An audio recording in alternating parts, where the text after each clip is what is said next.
चलिए तो आज शुरू करते हैं हम लोग आईवी फ्लूइड एमसीक्यूज। और मैंने बोला था थ्योरी क्लास करने के लिए सब लोगों को, और थ्योरी क्लास का जो लिंक है YouTube link I think so मैंने शेयर किया था। और सब लोग वो थ्योरी क्लास डेफिनेटली देखे होंगे। देखा है सब लोग? Yes sir. Yes sir. Okay चलो तो शुरू करते हैं। तो वहाँ पे मैंने डिटेल में बताया हुआ है regarding IV fluid and calculations everything we have discussed. सभी शुरू करते हैं एमसीक्यू के साथ।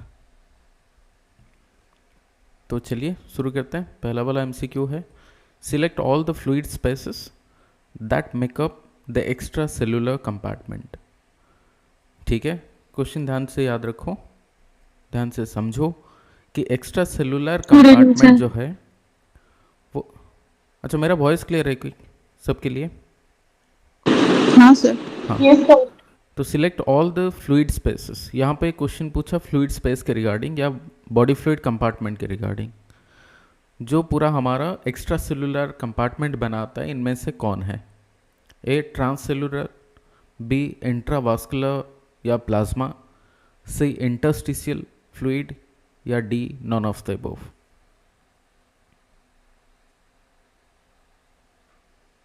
Extra cellular compartment. Intervascular. Intervascular is not, मतलब ये सेल के बाहर नहीं है क्या? ट्रांससेलुलर। ट्रांससेलुलर। एक्स्ट्रा सेलुलर मतलब समझ लो पहले, what do mean by extra cellular? The intravascular बाहर। एंड एक्स्ट्रावास्कुलर जो मिला के होता है उसको बोलते हैं हम लोग। एक्स्ट्रा सेलुलर मतलब क्या? Which is out of your cell. हाँ या ना बोलो, यस कोई सर, कोई यस भी सर। है outside the cell will be called as what? Extra cellular, right? हाँ या ना बोलो।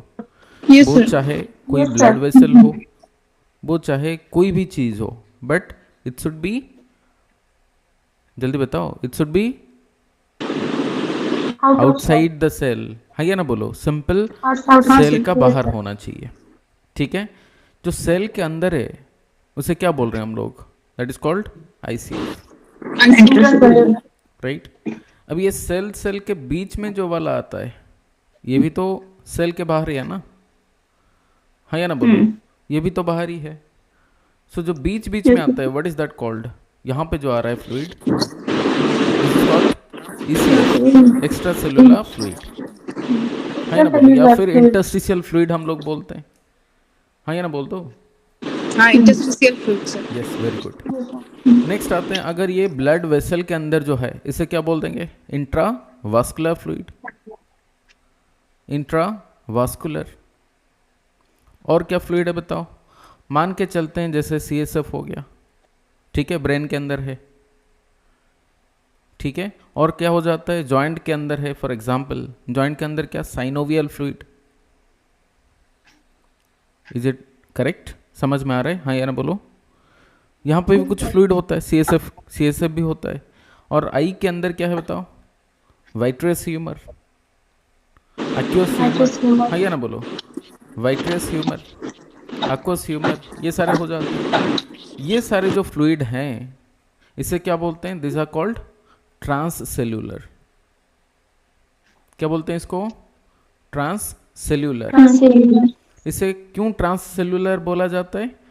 क्योंकि ये नॉर्मली हमारा क्या होता है ना, बेसिकली जैसे जॉइंट के अंदर हुआ या एक्वस ह्यूमर के अंदर हुआ, ये एक्चुअल में फिजियोलॉजिकल एक्सचेंज के लिए अवेलेबल है नहीं।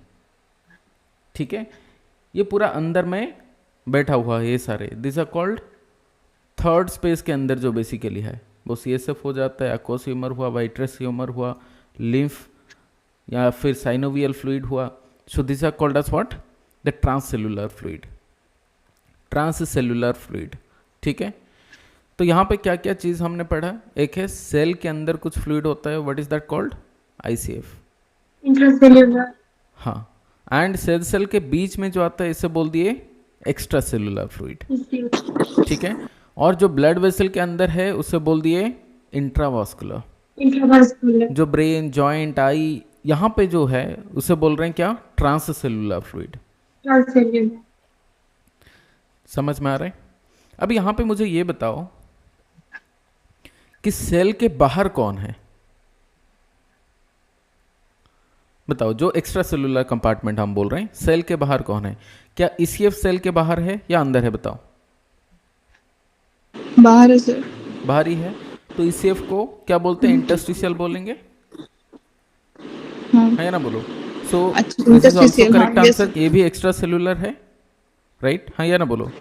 इंट्रावास्कुलर जो हाँ ब्लड सर। वेसल के अंदर है, is it outside the cell? Yes sir. Yes, sir. This is also extra cellular compartment. क्या जो ब्रेन, जॉइंट, आई यहाँ पे है, क्या वो भी सेल के बाहर है या अंदर है? बताओ। बाहर. बाहर ही है। बाहर। सो ए भी तो करेक्ट हो जाना चाहिए, है या ना? बोलो। Yes, sir. So, यहाँ पे Yes, क्वेश्चन sir. बोला कि सिलेक्ट ऑल। इसका मतलब Okay. सिंपल है, देखो हाँ, क्वेश्चन मतलब- ध्यान से पढ़ना चाहिए। यहाँ पे एक आंसर नहीं है, यहाँ पे क्या है बताओ? More than one answer. More than one. तो इसीलिए यहाँ पे ध्यान से क्वेश्चन को पढ़ना जरूरी है, ठीक है? यहाँ पे मैंने एक चीज बताया था कि टोटल जो बॉडी फ्लूइड का कंपार्टमेंट है, इसको हमें दो भाग में बांटना है, ठीक है ना? सो टोटल बॉडी फ्लूइड जैसे बोलते हैं, ये मान के चलते हैं जो भी हमारा बॉडी के अंदर फ्लूइड है वो 100% मान के चलते हैं। They can be categorised into two different classifications. One is called ICF और दूसरा क्या बोल रहे हैं? ECF compartment, Yes. ठीक है ना? और ईसीएफ कंपार्टमेंट या एक्स्ट्रा सेलुलर फ्लूइड कंपार्टमेंट बोल सकते हैं, and intra cellular fluid compartment. ICF है सेल के अंदर सबसे ज़्यादा फ्लूइड है, कितना परसेंटेज का? 70% का, out of 100%। Major amount of fluid is inside the cell and only the remaining 30% is distributed inside the blood vessel and outside the blood vessel, ठीक है ना? तो इसको हम दो भाग में भी बांट सकते हैं, ठीक है? कुछ है जो कि ब्लड वेसल के अंदर है, क्या बोलेंगे? Intra vascular, Intravascular. और बाकी जो है वो सारे ब्लड वेसल के बाहर है, क्या बोल देंगे? Extra extravascular. Intravascular. ठीक है। सो ईसीएफ को हमने पहले देखा कि सेल के अंदर सबसे ज़्यादा है 70% का, और सेल के बाहर जो है हमने बोल दिया एक्स्ट्रा सेलुलर फ्लूइड कंपार्टमेंट। अभी एक्स्ट्रा सेलुलर फ्लूइड कंपार्टमेंट को हमने कैसे बांटा? कुछ है जो कि ब्लड वेसल के अंदर है और कुछ है जो ब्लड वेसल के बाहर ही है। तो जो ब्लड वेसल के अंदर है उसका अमाउंट जो है वो 6% का है आउट ऑफ 30%, क्योंकि जो सेल के बाहर है वो 30% का होगा। और इंट्रावास्कुलर में कितना है बताओ? से मतलब ब्लड वेसल के अंदर उसमें से 6%। 24। नहीं, ब्लड वेसल के अंदर 6%, Yes, sir. और ब्लड वेसल के बाहर 6%. कितना है? ये है 24%। 24। करेक्ट। अभी ये ब्लड वेसल के जो बाहर ही है 24%, इसको अगर हम डिवाइड करें तो आ जाता है क्या? ब्लड वेसल के बाहर कहाँ पर है? सेल के बीच में जो इंटरस्टिशियल स्पेस है, हाँ या ना बोलो? That is called interstitial space. Yes, sir. Interstitial कितना है? यहाँ से 22% चला जाता है 24 से, और बाकी बच गया कितना बताओ? 2%। हाँ या ना बोलो? इसे क्या बोल देंगे? हाँ सर। ट्रांससेल्युलर। ट्रांससेल्युलर। Transcellular. ट्रांससेल्युलर ये हो जाता है 2% का। सो this is what the complete distribution of the body fluids. समझ गए? समझ गए क्या? Yes, sir. हाँ सर। Yes, सो sir. इतना समझ लेना चाहिए कि टोटल बॉडी फ्लूइड का जो डिस्ट्रीब्यूशन है वो यही है। अभी अगर टोटल परसेंटेज मान के चलें, so what is the total volume of the body fluid? Exam में क्वेश्चन पूछ लेता है, बहुत बार क्वेश्चन पूछा। एडल्ट में कितना है बताओ? एडल्ट में 62, 66 या 70% तक चला जाता है। 62-70% मान के चल रहे हैं एडल्ट वाला केस में। ओल्ड मैन वाला केस में थोड़ा सा कम हो जाता है फ्लूइड, 55%। 55%। नियोनेट में कितना आ जाता है? 80. 80%। तो ये परसेंटेज को भी याद रखना जरूरी है, एग्जाम में ये क्वेश्चन पूछ लेता है। चलिए, तो यहाँ पे कोई क्वेश्चन में डाउट है? पूछ लो। आई थिंक सो कोई डाउट नहीं होना चाहिए, ठीक है। चलिए आगे बढ़ रहे हैं। तो यहाँ पे जो एक्चुअल आंसर है वो है ABC। समझ में आ रहा है? हाँ या ना बोल दो। Yes, sir. चलो आगे बढ़ रहे हैं। So what is the fluid compartment that is found in certain body cavities like spinal cavity, heart, lungs and joints? ये कंपार्टमेंट को हम क्या बोलते हैं, जो कि बॉडी कैविटी के अंदर जो फ्लूइड हैं, ये फ्लूइड कंपार्टमेंट को क्या बोलते हैं? Intracellular compartment, interstitial compartment, intravascular या transcellular compartment? Transcellular transcellular. Transcellular compartment simple सा है। ट्रांससेलुलर कंपार्टमेंट जो बेसिकली कहाँ पर पाया जाता है? Certain body cavities. सो इससे कभी कभी हम क्या बोल रहे हैं? This are called third spacing. याद है क्या मैंने बॉडी फ्लूइड स्पेसेस के रिगार्डिंग बताया था? फ्लूइड स्पेसेस, हाँ सर। फ्लूइड स्पेसेस को हम तीन तरीके से डिवाइड किए हैं, first spacing, second spacing and third spacing करके। First, second and third spacing. First के अंदर क्या आ जाता है? It is between the cell and the ICF, I mean cell and ECF। ये मान के चल रहे हैं, ये हो गया सेल्स, ठीक है। तो सेल के अंदर जो फ्लूइड है वो हो गया ICF, सेल के बाहर जो फ्लूइड है ये हो गया क्या? ECF, extra cellular fluid.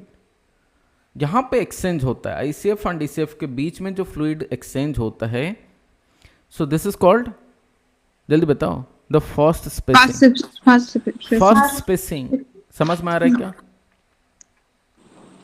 समझ में आ रहा है क्या? So this are the normal distribution, याद रखना। So normal distribution of the fluid in ICF and ECF called as first spacing. Normal distribution, normal होना चाहिए, जितना अमाउंट का ICF रहना चाहिए बॉडी के अंदर उतना है, एंड जितना अमाउंट का ECF होना चाहिए उतना है। So the normal distribution will be called as what? The first spacing, ठीक है। सो नॉर्मल डिस्ट्रीब्यूशन यहाँ पे बोल सकते हैं, normal distribution, normal distribution with in ECF and ICF। सी हो गया first space. What is second space? जल्दी बताओ, what do you mean by second space? abnormal excessive accumulation, हाँ, like abnormal कहाँ पर हो edema। जाता है बताओ, कहाँ पर होता है? इडिमा जब होता है सर इंटरस्टिशियल कंपार्टमेंट में जब होता है। Very good, that is interstitial space. Interstitial space मतलब जो सेल सेल के बीच में है, यहाँ पे अकुमुलेट हुआ, यहाँ पे अकुमुलेट होता है, ठीक है। जो यहाँ पे अकुमुलेट होने से क्या हो रहा है? इडिमा होगा। लेकिन यहाँ पे एक बढ़िया बात है इडिमा का, वो क्या है?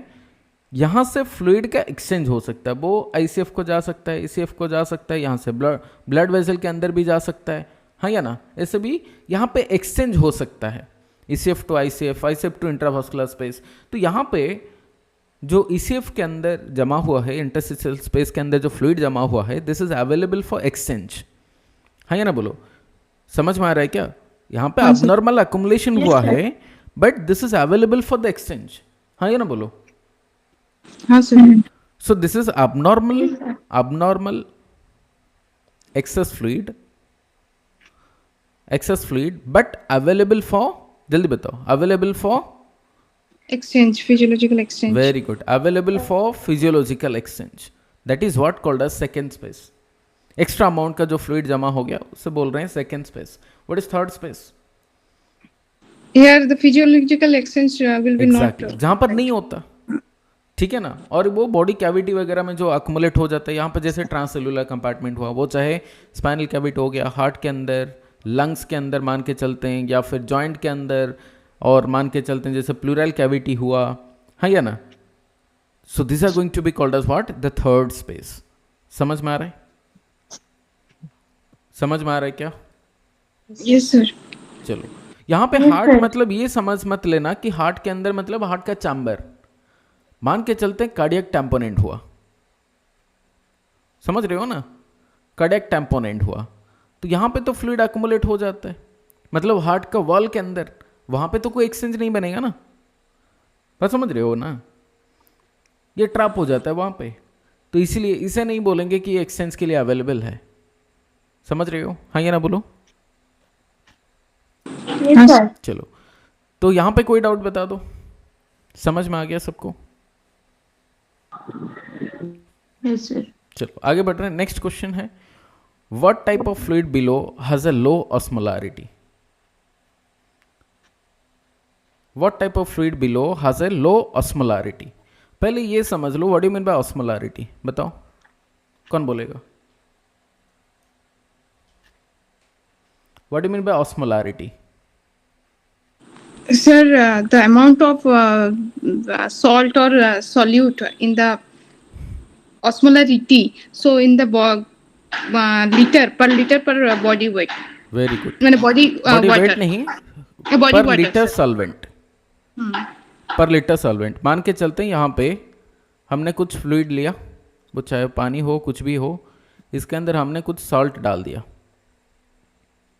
ठीक है, तो हमने यहाँ पे कुछ सॉल्ट डाल दिया और इसमें कितना पानी भरा हुआ है, मान के चलते हैं 1 लीटर का पानी भरा हुआ है.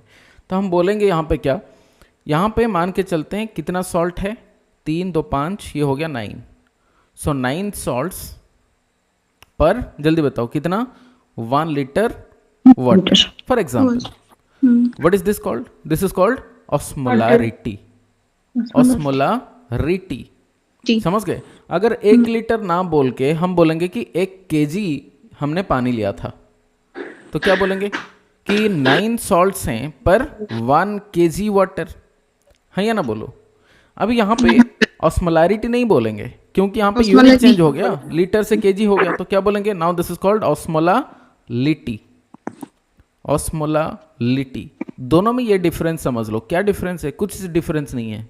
एक हम बोल रहे हैं कि कितना अमाउंट का सल्यूट है पर लीटर सॉल्वेंट, और दूसरा को हम ऐसे बताते हैं कि कितना अमाउंट का सॉल्ट है पर केजी सॉल्वेंट. हाँ या ना बोलो. समझ रहे हो ना. पर लीटर कितना है, पर केजी कितना है. सो अगर प्लाज्मा का ऑस्मोलालिटी बात करें, प्लाज्मा का वो कितना है बताओ. 2, जल्दी बताओ, सिंपल सा है. प्लाज्मा 275. ऑस्मोलारिटी कितना है. 275 to 295. Very good. 275 to 295 milli Millimole per osmole. liter. हाँ, osmol और हाँ, मिली ऑस्मोल पर, जल्दी बताओ. liter.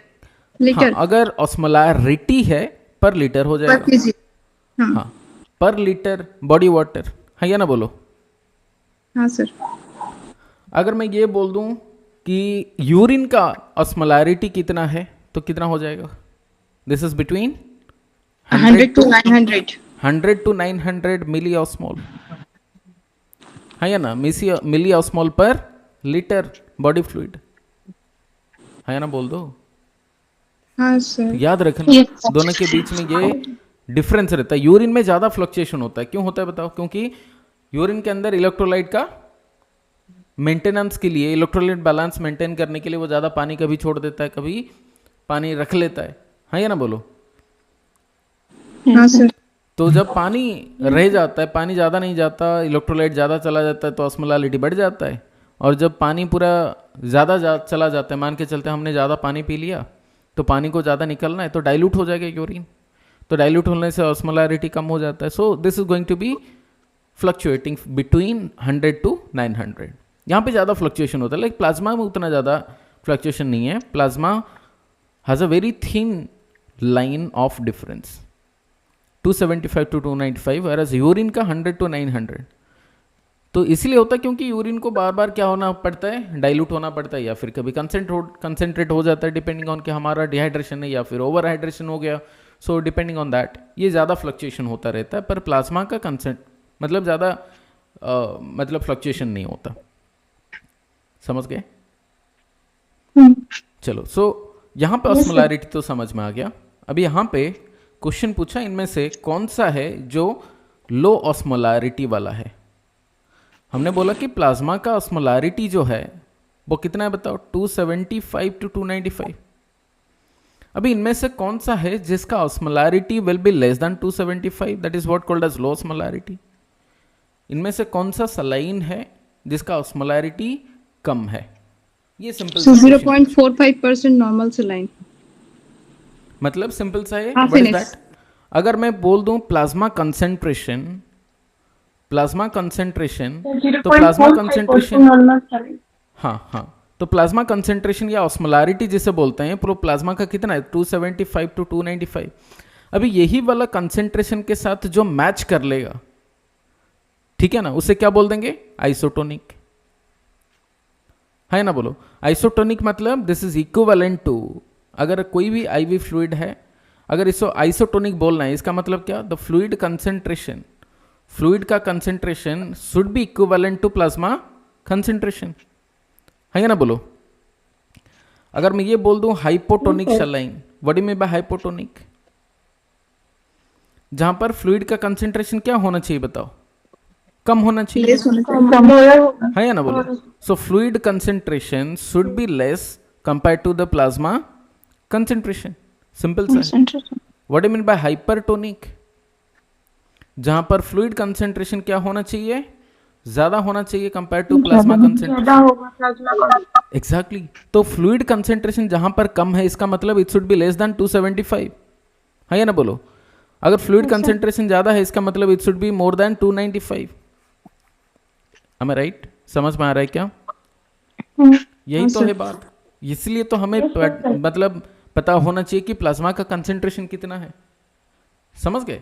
तो यहाँ पे अगर नॉर्मल सलाइन बात करें 0.9%, 3% सलाइन, या डेक्सट्रोज 5% इन 0.9% नॉर्मल सलाइन, या 0.45% नॉर्मल सलाइन, इनमें से कौन सा है जो हाइपोटोनिक है? या लॉस्मोलैरिटी मतलब क्या हाइपोटोनिक हो गया? अभी इनमें से कौन सा हाइपोटोनिक है बताओ, एक एक करके बताओ। 0.9% नॉर्मल सलाइन, ये क्या बताओ? आइसोटोनिक है। Very good, isotonic. और कौन सा है जो आइसोटोनिक है बताओ? कोई नहीं है। 0.9% नॉर्मल सलाइन को छोड़ के और कौन सा है जो कि आइसोटोनिक होगा?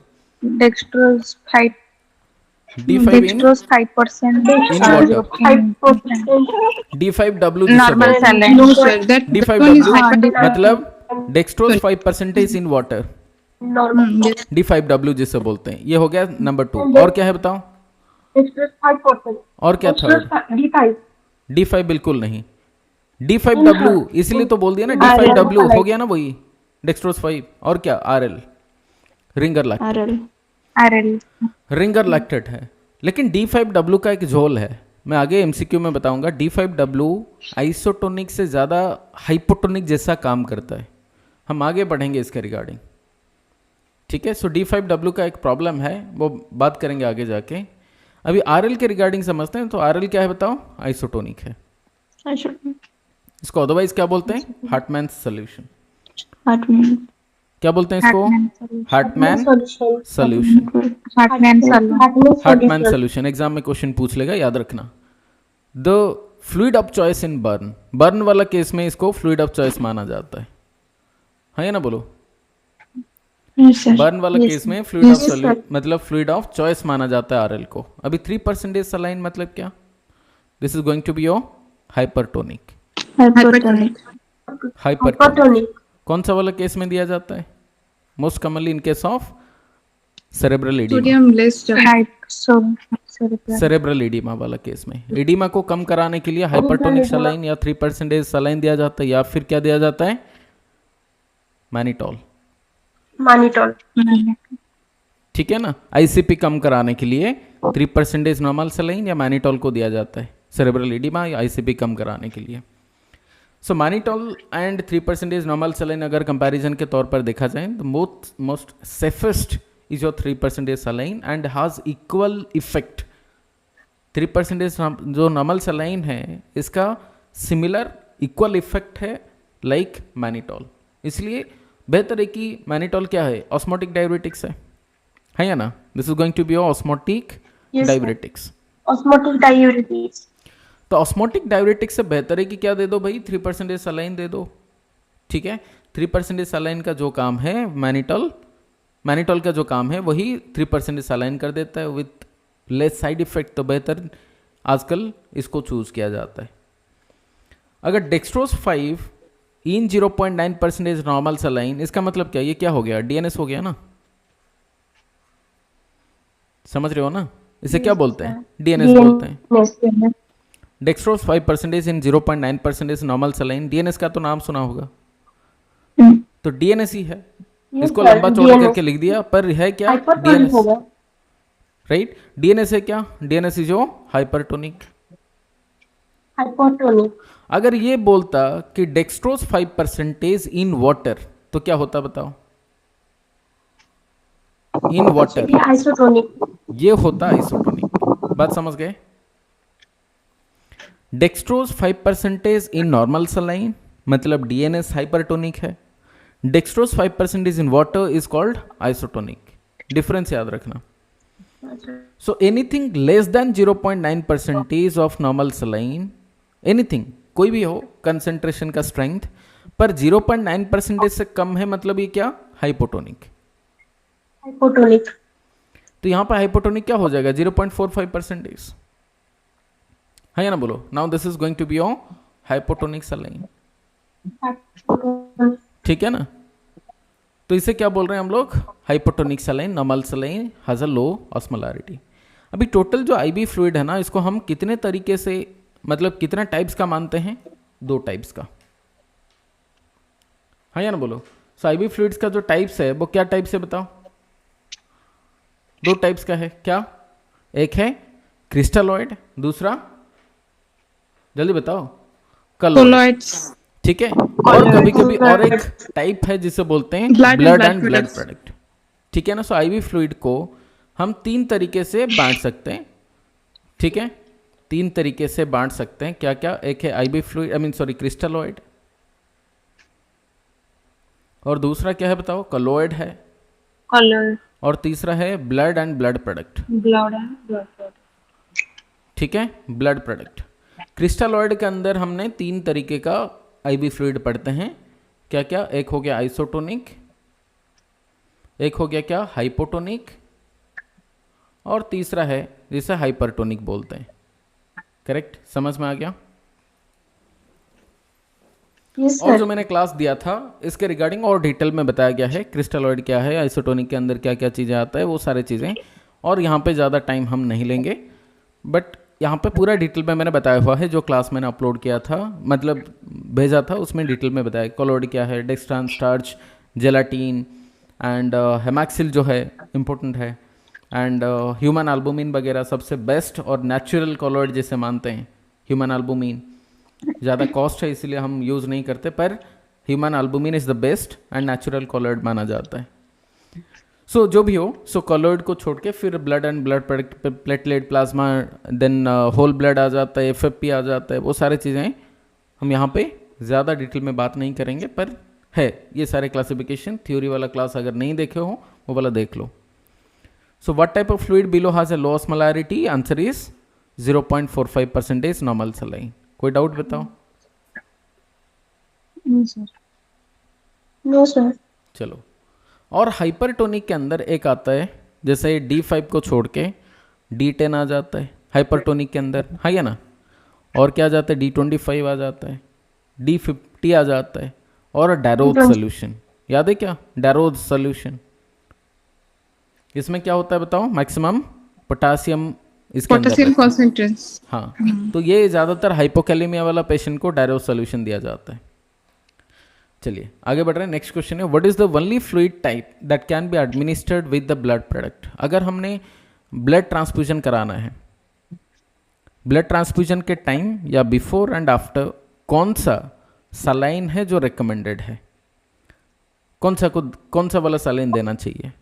RL देना चाहिए, 0.45% नॉर्मल सलाइन, 3% सलाइन, या 0.9% normal saline, which is compatible with the blood product. Very important question. ये क्वेश्चन पूछने का चांसेस ज़्यादा है कि ब्लड प्रोडक्ट के साथ कौन सा कंपैटिबल है, कौन सा मैच करता है, मतलब कोई रिएक्शंस नहीं होगा, कुछ नहीं होगा, ब्लड प्रोडक्ट के साथ ये अच्छा से जा सकता है. एक एक समझ सर लेते हैं. Normal saline. नॉर्मल सलाइन देखो यहाँ पे 2 है नॉर्मल सलाइन, 0.45%, 0.9%.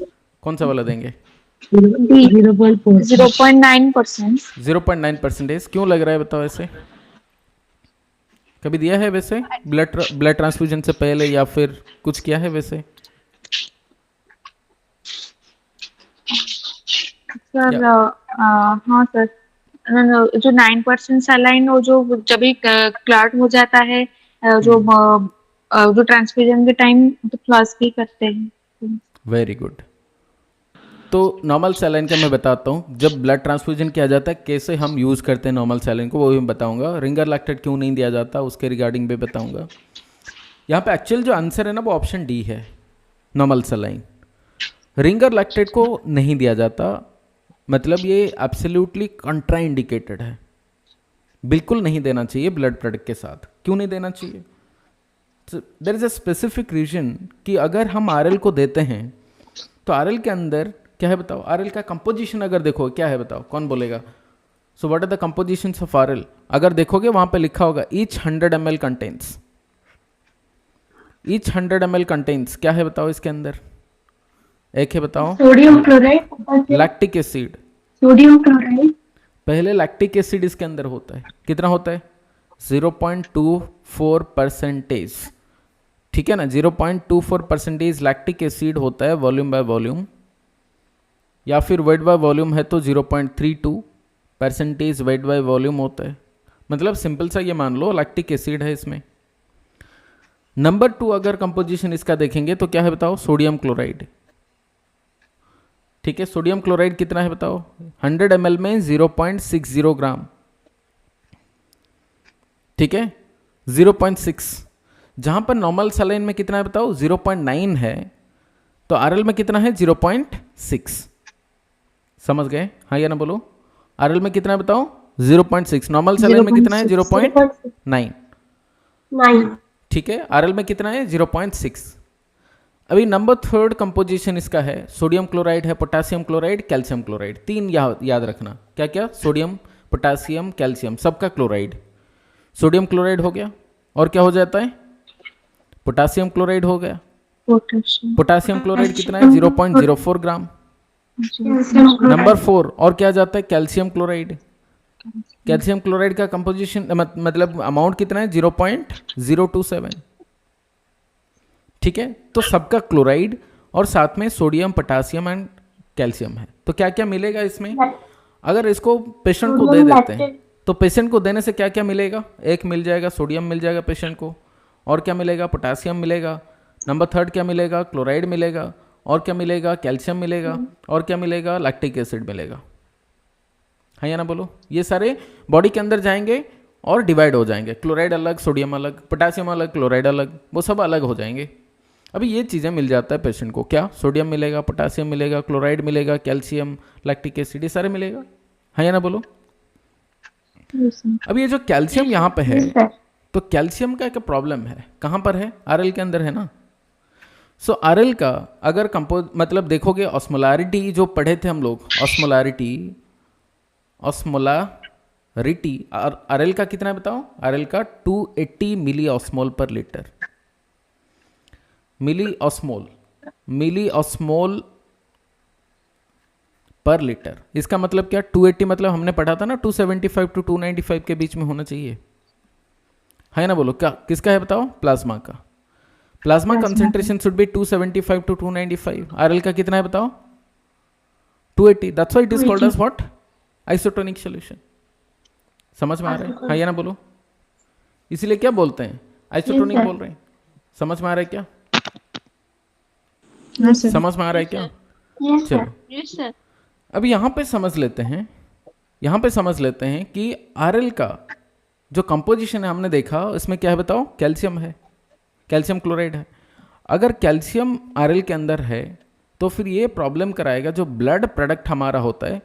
तो ब्लड को हमने रखा, ब्लड के अंदर क्या मिलाया जाता है बताओ? ब्लड अगर मान के चलते हैं किसी का खून हमने निकाल दिया, ब्लड निकाल दिया, बैग में रख लेंगे, तो बैग में क्या हो जाएगा? ब्लड क्लॉट नहीं हो जाएगा। तो ब्लड के अंदर क्या डाला जाता है? एंटीकोआगुलेंट। जो ब्लड बैग में रखा जाता है ना, उसमें क्या मिलाया जाता है?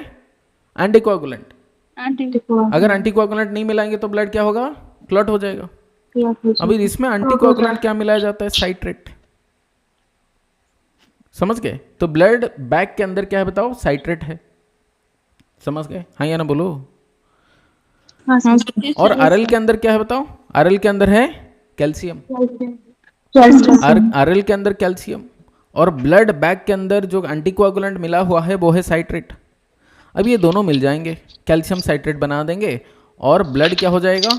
साइट्रेट यहाँ से अलग, साइट्रेट कैल्शियम के साथ भाग जाएगा, और ब्लड के अंदर साइट्रेट और काम नहीं करेगा। समझ गए? तो ब्लड क्या हो जाएगा बताओ? क्लॉट हो जाएगा। तो अगर आरएल दे देंगे, मान के चलते हैं जब ब्लड ट्रांसफ्यूजन चल रहा है वहां पे भी हमने क्या कर दिया? आरएल दे दिया। तो क्या हो जाएगा, जो ब्लड जा रहा है वो क्लट हो जाएगा। समझ रहे हो, हाँ या ना बोलो। Yes sir. Yes, sir. तो इसीलिए कभी भी आरएल नहीं देना चाहिए किसके साथ, ब्लड ट्रांसफ्यूजन जब कर रहे हैं तो कभी भी आरएल को नहीं देना चाहिए। This is the reason. ये क्या करा देगा, ब्लड कोआगुलेशन, ब्लड कोआगुलेशन हो जाएगा। और ब्लड कोआगुलेशन होने से बाद में जाके वो कहीं ना कहीं क्या हो जाएगा, जाके एम्बोलिज्म कराएगा, एम्बोलिज्म हो जाएगा। एम्बोलिज्म कराएगा। तो इसलिए हमें नहीं देना चाहिए आरएल को। समझ गए, समझ में आ रहा है क्या। हाँ और एक yes, झोल sir. है किसके साथ, D5 के साथ। अगर हमने कोई डेक्सट्रोज दिया, डेक्सट्रोज का भी एक प्रॉब्लम है, ठीक है। डेक्सट्रोज का क्या प्रॉब्लम है, डेक्सट्रोज का ये प्रॉब्लम है, अगर हम दे देते हैं ब्लड मतलब ट्रांसफ्यूजन के टाइम, तो वो क्या करेगा, सारा आरबीसी को डैमेज कर देता है। आरबीसी क्या हो जाएगा, हेमोलाइसिस। तो कभी भी D5 नहीं देना चाहिए, डेक्सट्रोज को नहीं देना चाहिए विथ ब्लड ट्रांसफ्यूजन। अभी दूसरा आते हैं, अगर 3% सलाइन समझते हैं तो ये हो गया क्या, हाइपरटोनिक। और नॉर्मल सलाइन ये हो गया हाइपोटोनिक। ये तो नहीं देना चाहिए। क्यों नहीं देना चाहिए, हमें बताना। अगर हाइपोटोनिक वाला है तो अगर ये मान के चलते हैं आरबीसी है, तो हाइपोटोनिक वाला कि मैं क्या हो जाएगा बताओ, ये ब्लड के अंदर, ब्लड सेल के अंदर ये चला जाएगा सारा फ्लूइड, और क्या होगा, ये स्वेलिंग हो जाएगा और फट जाएगा। अगर हाइपरटोनिक में छोड़ दिए, हाइपरटोनिक सलाइन दिए ब्लड ट्रांसफ्यूजन के साथ, तो सेल क्या हो जाएगा, श्रिंक होगा, Increase हो जाएगा। ठीक है ना, श्रिंक हो जाएगा। तो नहीं देना चाहिए। सो सबसे बेहतर जो है ना वो कौन सा वाला, this is a normal saline 0.9%। Is it clear, है ना बोलो। Yes, sir. Yes, sir. So this is isotonic saline, ठीक है ना। सो 0.45% normal saline is hypotonic and 3% normal saline is your hypertonic. So और 0.9% is your isotonic saline. Also, So यही देना चाहिए। और अभी क्वेश्चन आता है कि कब हमें NS को यूज करना है ब्लड ट्रांसफ्यूजन के टाइम। सो नंबर 1, अगर ब्लड ट्रांसफ्यूजन से पहले अगर मान के चलते हैं किसी का हेमोलाइसिस हो रहा है, ब्लीडिंग हो रहा है, और ब्लड ट्रांसफ्यूजन के लिए हमें तो जाना, ब्लड ट्रांसफ्यूजन कलेक्ट करके फिर बैग लेके आना, वो टाइम लगता है। अभी इनिशियल इन्फ्यूजन के लिए जो इनिशियल रेसुसिटेशन जिसे बोलते हैं, फ्लूइड रेसुसिटेशन, रेसुसिटेशन मतलब मैनेज करने के लिए, मैनेजमेंट के लिए, इनिशियल स्टेबलाइजेशन के लिए पेशेंट को क्या देना चाहिए, isotonic saline is the best choice. And यहाँ पे कौन सा देना है, नॉर्मल सलाइन को फ्लूइड रेसुसिटेशन के लिए। तो पहले हमने ब्लड ट्रांसफ्यूजन से पहले क्या चलाया, NS चलाया, ठीक है। तो ये हो गया नंबर 1 जब हम नॉर्मल सलाइन चलाते हैं। नंबर 2 और कब चलाते हैं, जब हमें आरबीसी प्लेटलेट वगैरह अलग करना है, जैसे पीआरबीसी हो गया, सिंपल प्लेटलेट अगर हमें छान के रखना है तो वहाँ पे क्या यूज़ किया जाता है, नॉर्मल सलाइन को यूज़ किया जाता है फॉर वॉशिंग, ठीक है ना, वॉशिंग के लिए यूज़ किया जाता है, for washing of what, RBC, platelet, WBC वगैरह वो सारे वॉश करने के लिए यूज़ किया जाता है। नंबर 3 अगर बात करें फ्लशिंग के लिए, ब्लड ट्रांसफ्यूजन चलाया, ठीक है ना, फ्लशिंग करने के लिए मतलब चलाने के बाद, जैसे बोल रहे थे ना थोड़ी देर पहले कि क्लट हो गया ब्लड ट्रांसफ्यूजन के टाइम, या फिर ब्लड ट्रांसफ्यूजन हो रहा है, होने के बाद एंड में हमें क्या करना, वो कैथेटर को अगर क्या करना बताओ, फ्लश करना है, नहीं तो क्लट हो जाएगा ना। वो फ्लशिंग के लिए क्या यूज़ करना, normal saline after blood transfusion, है या ना बोलो। Yes, sir. ये हो गया नंबर 3। नंबर 4 अगर मान के चलते हैं जो ब्लड ट्रांसफ्यूजन ट्यूब है, ठीक है ना, जो सेट है पूरा बीटी सेट को हमें प्राइमिंग करना है। प्राइमिंग मतलब समझ रहे हो ना, एयर फ्री कराना।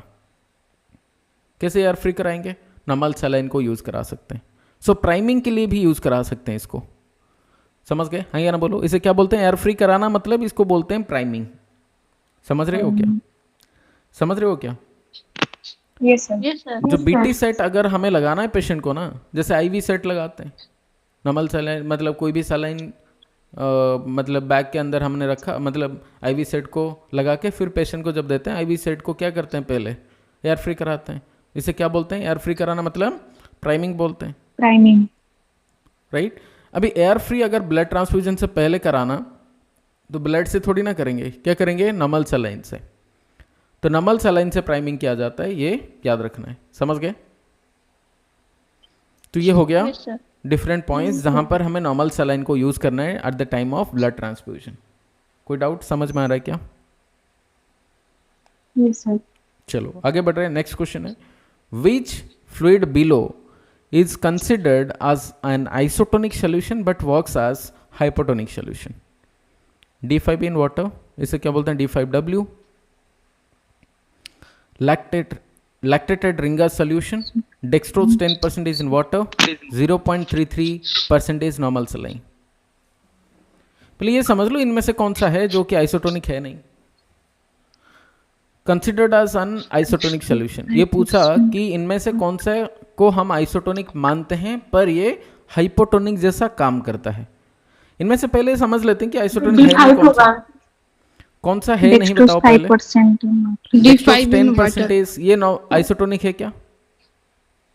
नो सर, नहीं, इसको हटा देते हैं। ये हाइपोटोनिक है। ये हो गया हाइपरटोनिक, ये हो गया हाइपरटोनिक। नंबर डी को देखते हैं, 0.33% नॉर्मल सलाइन, ये क्या बताओ? Hypotonic. ये भी तो आइसोटोनिक नहीं है, this is also going to be your hypotonic saline. हमारे पास दो बचता है, D5 in water and lactated Ringer solution, दोनों ही आइसोटोनिक है। लेकिन ये क्वेश्चन पूछा आइसोटोनिक है पर काम करता है हाइपोटोनिक जैसा, कौन सा होगा आंसर? Dextrose 5 in water. ये तो नहीं है, रिंगर लैक्टेट नहीं है, आंसर ही है dextrose 5% in water. Why? Question is why, ऐसा क्यों होता है? अगर मान के चलते हमने डेक्सट्रोज को लिया, डेक्सट्रोज जाएगा किधर? आईवी, ब्लड के अंदर जाएगा, मिक्स होगा, ब्लड से कहाँ जाएगा? लिवर। सो लीवर के अंदर क्या हो जाता है, जो D5 हमने डेक्सट्रोज को यूज किया था वो डेक्सट्रोज सारा मेटाबोलाइज हो जाएगा। अभी बचेगा क्या? सिर्फ पानी, पानी बच गया। डेक्सट्रोज तो यूज हो गया, लीवर यूज कर दिया मेटाबोलिज्म करके, और अभी पूरा बॉडी में क्या हो गया? पानी बच गया। तो पानी सिंपल प्लेन वाटर अभी क्या बनेगा बताओ? हाइपोटोनिक या आइसोटोनिक बनेगा बताओ? Hypotonic हो जाएगा। हाइपोटोनिक हो जाएगा। That is why Hypotonic. Hypotonic हो जाएगा। जब हम D5 सोल्यूशन को देते हैं तो लीवर के अंदर जाके डेक्सट्रोज यूज हो जाता है और बचता है सिर्फ पानी, इसलिए क्या हो जाता है? हाइपोटोनिक जैसा काम करता है। हम मानते हैं isotonic but it works as hypotonic solution. समझ गए? समझ गए क्या? Yes, sir. Answer is Yes, option. sir. Yes, sir. आगे बढ़ रहे हैं। नेक्स्ट क्वेश्चन है, which patients below should not receive Ringer lactate solution? Select all that apply. इनमें से कौन सा पेशेंट है जो रिंगर लैक्टेट सोल्यूशन को रिसीव नहीं करना चाहिए? मतलब सिंपल सा है, कंट्राइंडिकेटेड है।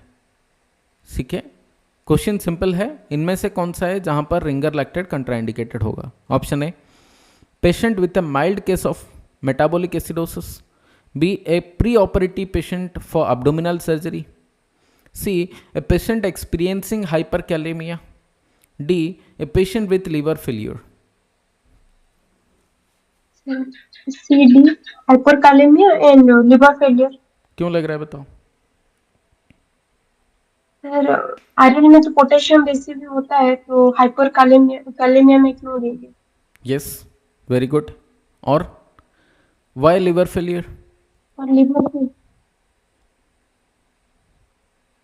बहुत बढ़िया जा रहे हो। अच्छा लगा सुन के ये कि तुम्हें पता है कि आरएल का कंपोजिशन है और ये हाइपरकैलेमिया वाला केस में इसको नहीं देंगे। और डी भी बोल सकते हो, आई थिंक सो। पता है तुम्हें? बताओ लिवर फेलियर। बताओ, गलत हो कोई प्रॉब्लम नहीं, गलत हो पर मतलब ट्राई तो करना चाहिए। हम यहाँ पे डिस्कशन कर रहे हैं, थोड़ी ना किसी को हम इंसल्ट कर रहे हैं। समझ रहे हो? जब डिस्कशन होता है वहाँ पे कोई ना कोई चीज़ आ जाता है, नया वाला चीज़ हो सकता है, मुझे नहीं पता, तुम्हें पता होगा। तो डिस्कशन करने के टाइम ज़्यादा पता चल जाता है। बताओ लिवर फेलियर में क्यों नहीं देंगे? क्या मतलब दिमाग में क्या चल रहा है बताओ? ये सही आंसर है ऑप्शन सी। डी का क्या बात है?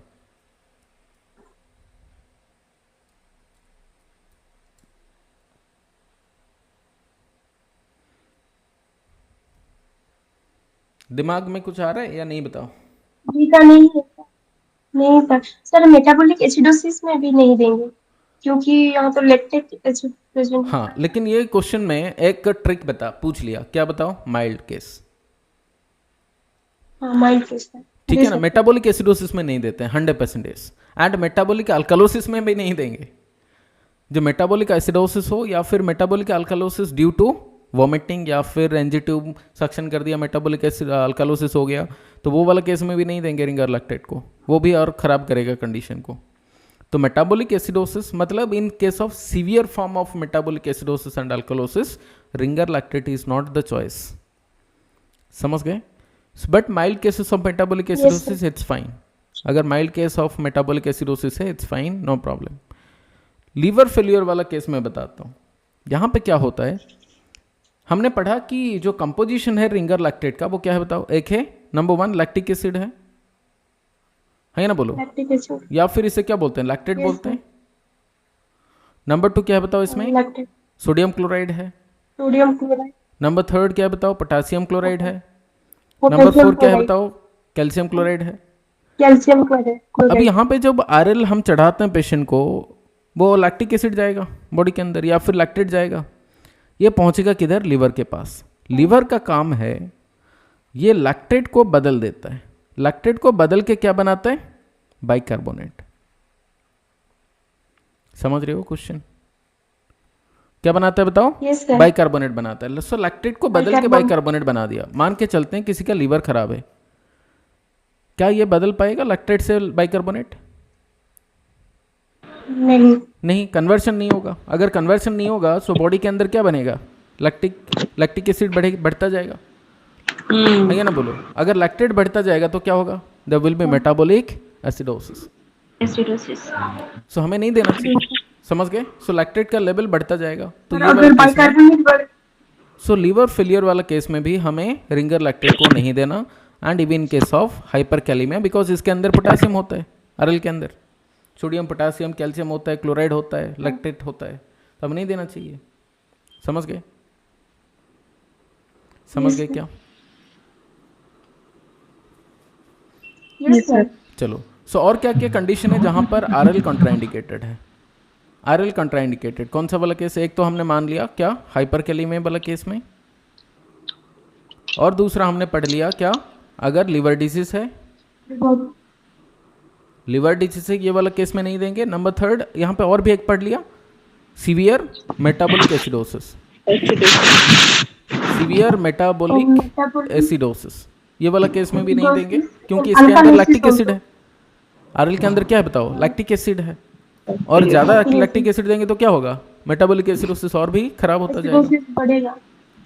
नंबर 4 सीवियर, जल्दी बताओ, सीवियर वोमिटिंग, मेटाबॉलिक वोमिटिंग वाला केस में, हाँ, severe vomiting and NG aspiration, nasogastric tube aspiration, ये वाला केस में क्या होगा, मेटाबॉलिक अल्कलोसिस, अल्कलोसिस होगा। मेटाबॉलिक अल्कलोसिस ये वाला केस में आरएल नहीं देंगे, और भी ज़्यादा खराब हो जाएगा। और कौन सा केस में नहीं देंगे, विथ ब्लड ट्रांसफ्यूजन, ठीक है ना, with blood transfusion. Blood transfusion वाला केस में क्यों नहीं देंगे बताओ?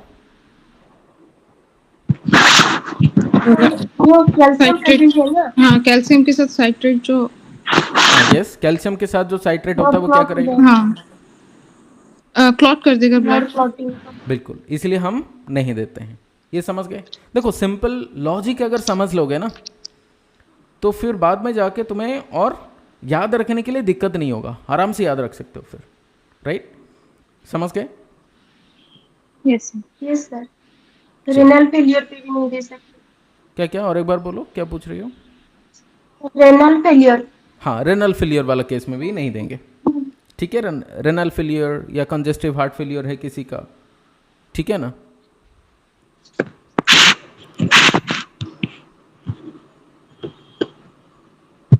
ठीक है, renal failure, congestive heart failure, ये वाला केस में भी आरएल को हम नहीं देंगे। चलिए, हमने देखा हुआ है अगर किसी का हार्ट फेलियर है, कंजेस्टिव हार्ट फेलियर वाला केस में मैंने देखा हुआ है आरएल लगा के डेथ होने वाला केस मैंने देखा हुआ है, जहां पर कंजेस्टिव हार्ट फेलियर था पेशेंट को, और आरएल एक ही मतलब पिंट चला गया है। पिंट मतलब समझ रहे हो ना, पिंट मतलब 500 ml, 500 ml आरएल चला गया था और डेथ हो गया। मैंने वो वाला केसेस भी देखा हुआ है। तो बेसिकली कंजेस्टिव हार्ट फेलियर वाला केस में नहीं देना चाहिए आरएल को। चलिए, तो यहाँ पे क्या हो गया, एक हो गया answer option C and option D, समझ गए। So patient experiencing hyperkalaemia and option D a patient with liver failure, ये दोनों केसेस में हमें आरएल को नहीं देना चाहिए। This is your correct answer. Next चलते हैं, which fluid type is most likely to cause hypernatremia, इनमें से कौन सा वाला फ्लूइड है जो क्या कराएगा, हाइपरनेट्रेमिया कराएगा, along with fluid volume overload and requires close monitoring by the nurse during administration. 0.4% is normal saline, dextrose 5% is in water, 3% is saline and 0.225% is saline. क्या लग रहा है बताओ? 3% saline. 3% NH. Very good. यहाँ पे देखो 0.45% ये तो हाइपोटोनिक है ना, ये तो हाइपोटोनिक है, ये थोड़ी ना कराएगा, समझ गए ना। एंड डेक्सट्रोज 5 ये तो मतलब इसके अंदर क्या है, बस डेक्सट्रोज है, ये हाइपरनेट्रेमिया थोड़ी ना कराएगा, ये तो नहीं करा सकता। अगर किसी को हटाना यहाँ पे है ना, बी को पहले हटाएंगे क्योंकि इसके अंदर तो है नहीं सोडियम, समझ गए ना, तो इसके अंदर तो सोडियम है ही नहीं, तो ये कैसे कराएगा हाइपरनेट्रेमिया, नॉट पॉसिबल। तो इसलिए अगर किसी को हटाना इनमें से है, 4 ऑप्शन में से, सो पहले हटाना बी को है। अगर कोई यहाँ पे हाइपरनेट्रेमिया नहीं करा सकता, वो है हाइपोटोनिक, यहाँ पे सोडियम का कमी है, यहाँ पे भी सोडियम कम है, ए एंड डी, और एक ही तो बच जाता है क्या, 3% सलाइन, इसमें तो ज़्यादा सोडियम है। जहाँ पर हमें 0.9% लेना चाहिए, यहाँ पे हमने 3% ले रहे हैं, 3 फोल्ड ज़्यादा कंसेंट्रेशन ले रहे हैं, तो ज़्यादा चांसेस किसका रहेगा, 3% सलाइन का, हाँ ये ना बोलो। अगर कंपैरिजन के तौर पर देखा जाए ना, तो नॉर्मल सलाइन भी हाइपरनेट्रेमिया करा सकता है, 3% सलाइन भी करा सकता है, लेकिन कंपैरिजन के तौर पर अगर देखें सबसे ज्यादा कौन कराएगा, सी, समझ रहे हो, दोनों करा सकते हैं हाइपरनेट्रेमिया। इनमें ये भी नहीं मैं बोल रहा हूं कि नॉर्मल सलाइन हाइपरनेट्रेमिया नहीं करा सकता, करा सकता है, लेकिन कंपैरिजन के तौर पर अगर देखें सी यहां पे आंसर होना चाहिए, समझ रही हो, समझ रही हो ना। चलो, तो आंसर क्या हो जाएगा, option 3, I mean option C. आगे चल रहे हैं, your patient is receiving 0.45% of normal saline for hypernatraemia. देखो यहाँ पे क्या है, ये लिखा कि नॉर्मल सलाइन कितना है, 0.45% का नॉर्मल सलाइन ले रहा है, किसके लिए, पेशेंट को हाइपरनेट्रेमिया था और वो ले रहा है 0.45% normal saline. What finding requires you to stop the fluid and notify the doctor, इनमें से क्या फाइंडिंग्स आने पर तुम्हें ये लगेगा कि भाई मुझे फ्लूइड को स्टॉप करना है और बताना चाहिए। A, decreased sodium level, B, increased urination, C, confusion, D, polydipsia. Confusion. पहले ए को थोड़ा एनालाइज करते हैं, व्हाट आई मीन ये ए के साथ क्यों हम नहीं जाना चाहिए, ए क्यों आंसर नहीं होगा। पहले तो ये देखो क्या है केस, हाइपरनेट्रेमिया है। हाइपरनेट्रेमिया कब बोलेंगे बताओ, जब ब्लड का सोडियम लेवल कितना होना चाहिए, मोर देन 145 मिली इक्विवेलेंट पर लीटर, 145 से ज्यादा होना चाहिए तब बोलेंगे हाइपरनेट्रेमिया। अभी यहाँ पे ये बोला हम दे रहे हैं 0.45% नॉर्मल सलाइन, हमें देना चाहिए 0.9% नॉर्मल सलाइन, तो इसे बोल देंगे क्या, आइसोटोनिक। अगर 0.45% बोलते हैं, इसे क्या बोलेंगे, हाफ स्ट्रेंथ नॉर्मल सलाइन। इसका ऑस्मोलालिटी, हाँ आगे बढ़ेंगे इसके लिए।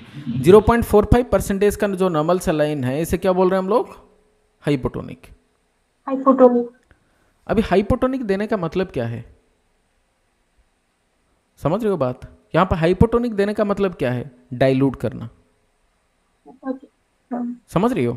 ब्लड के अंदर ज्यादा सोडियम भरा हुआ है, हम यहाँ पे क्या चाहते हैं, पानी तो सिंपल तो पानी नहीं दे सकते ना, समझ रही हो, क्या पानी भर देंगे, क्या पानी नहीं तो भरेंगे, तो क्या दे रहे हैं, हाइपोटोनिक दे रहे हैं, ठीक है। तो हमने क्या दिया, 0.45% का नॉर्मल सलाइन दिया। यहाँ पे हो गया सेल्स हमारा, ये हो गया ब्लड वेसल, ठीक है, ये दोनों साइड में मान के चल रहे हैं, ये सारे हो गया हमारा सेल्स, ये हो गया सेल्स, ये सेल्स, सारे सेल्स हो गए इधर। यहाँ पे ये क्वेश्चन पूछ रहा, अगर हम 0.45% नॉर्मल सलाइन देते हैं तो हमारा एक ही मकसद है, जो हाइपरनेट्रेमिया है उसको डाइल्यूट कराना, सोडियम को डाइल्यूट करना। अगर डाइल्यूट करना चाहते हैं तो इसमें क्या होगा, सोडियम लेवल कम होना चाहिए या बढ़ना चाहिए, बताओ बताओ जल्दी से। डाइल्यूट मतलब समझ रहे हो ना, कम। तो कम होना चाहिए। हाँ, कम हो। सो दिस इज एक्सपेक्टेड फाइंडिंग। अगर 0.45% नॉर्मल सलाइन देते हैं तो डिक्रीज होना चाहिए ना सोडियम का लेवल। अगर डिक्रीज हो रहा है तो बढ़िया, तो हम तो चाहते हैं हाइपरनेट्रीमिया वाला केस में डिक्रीज हो, समझ रहे हो ना। Yes, sir. तो ऑप्शन ए तो यहाँ Yes, पे sir. बढ़िया है, कोई प्रॉब्लम नहीं है, स्टॉप नहीं कराना चाहिए। इंक्रीज यूरिनेशन, क्या यूरिनेशन बढ़ना चाहिए यहाँ पे?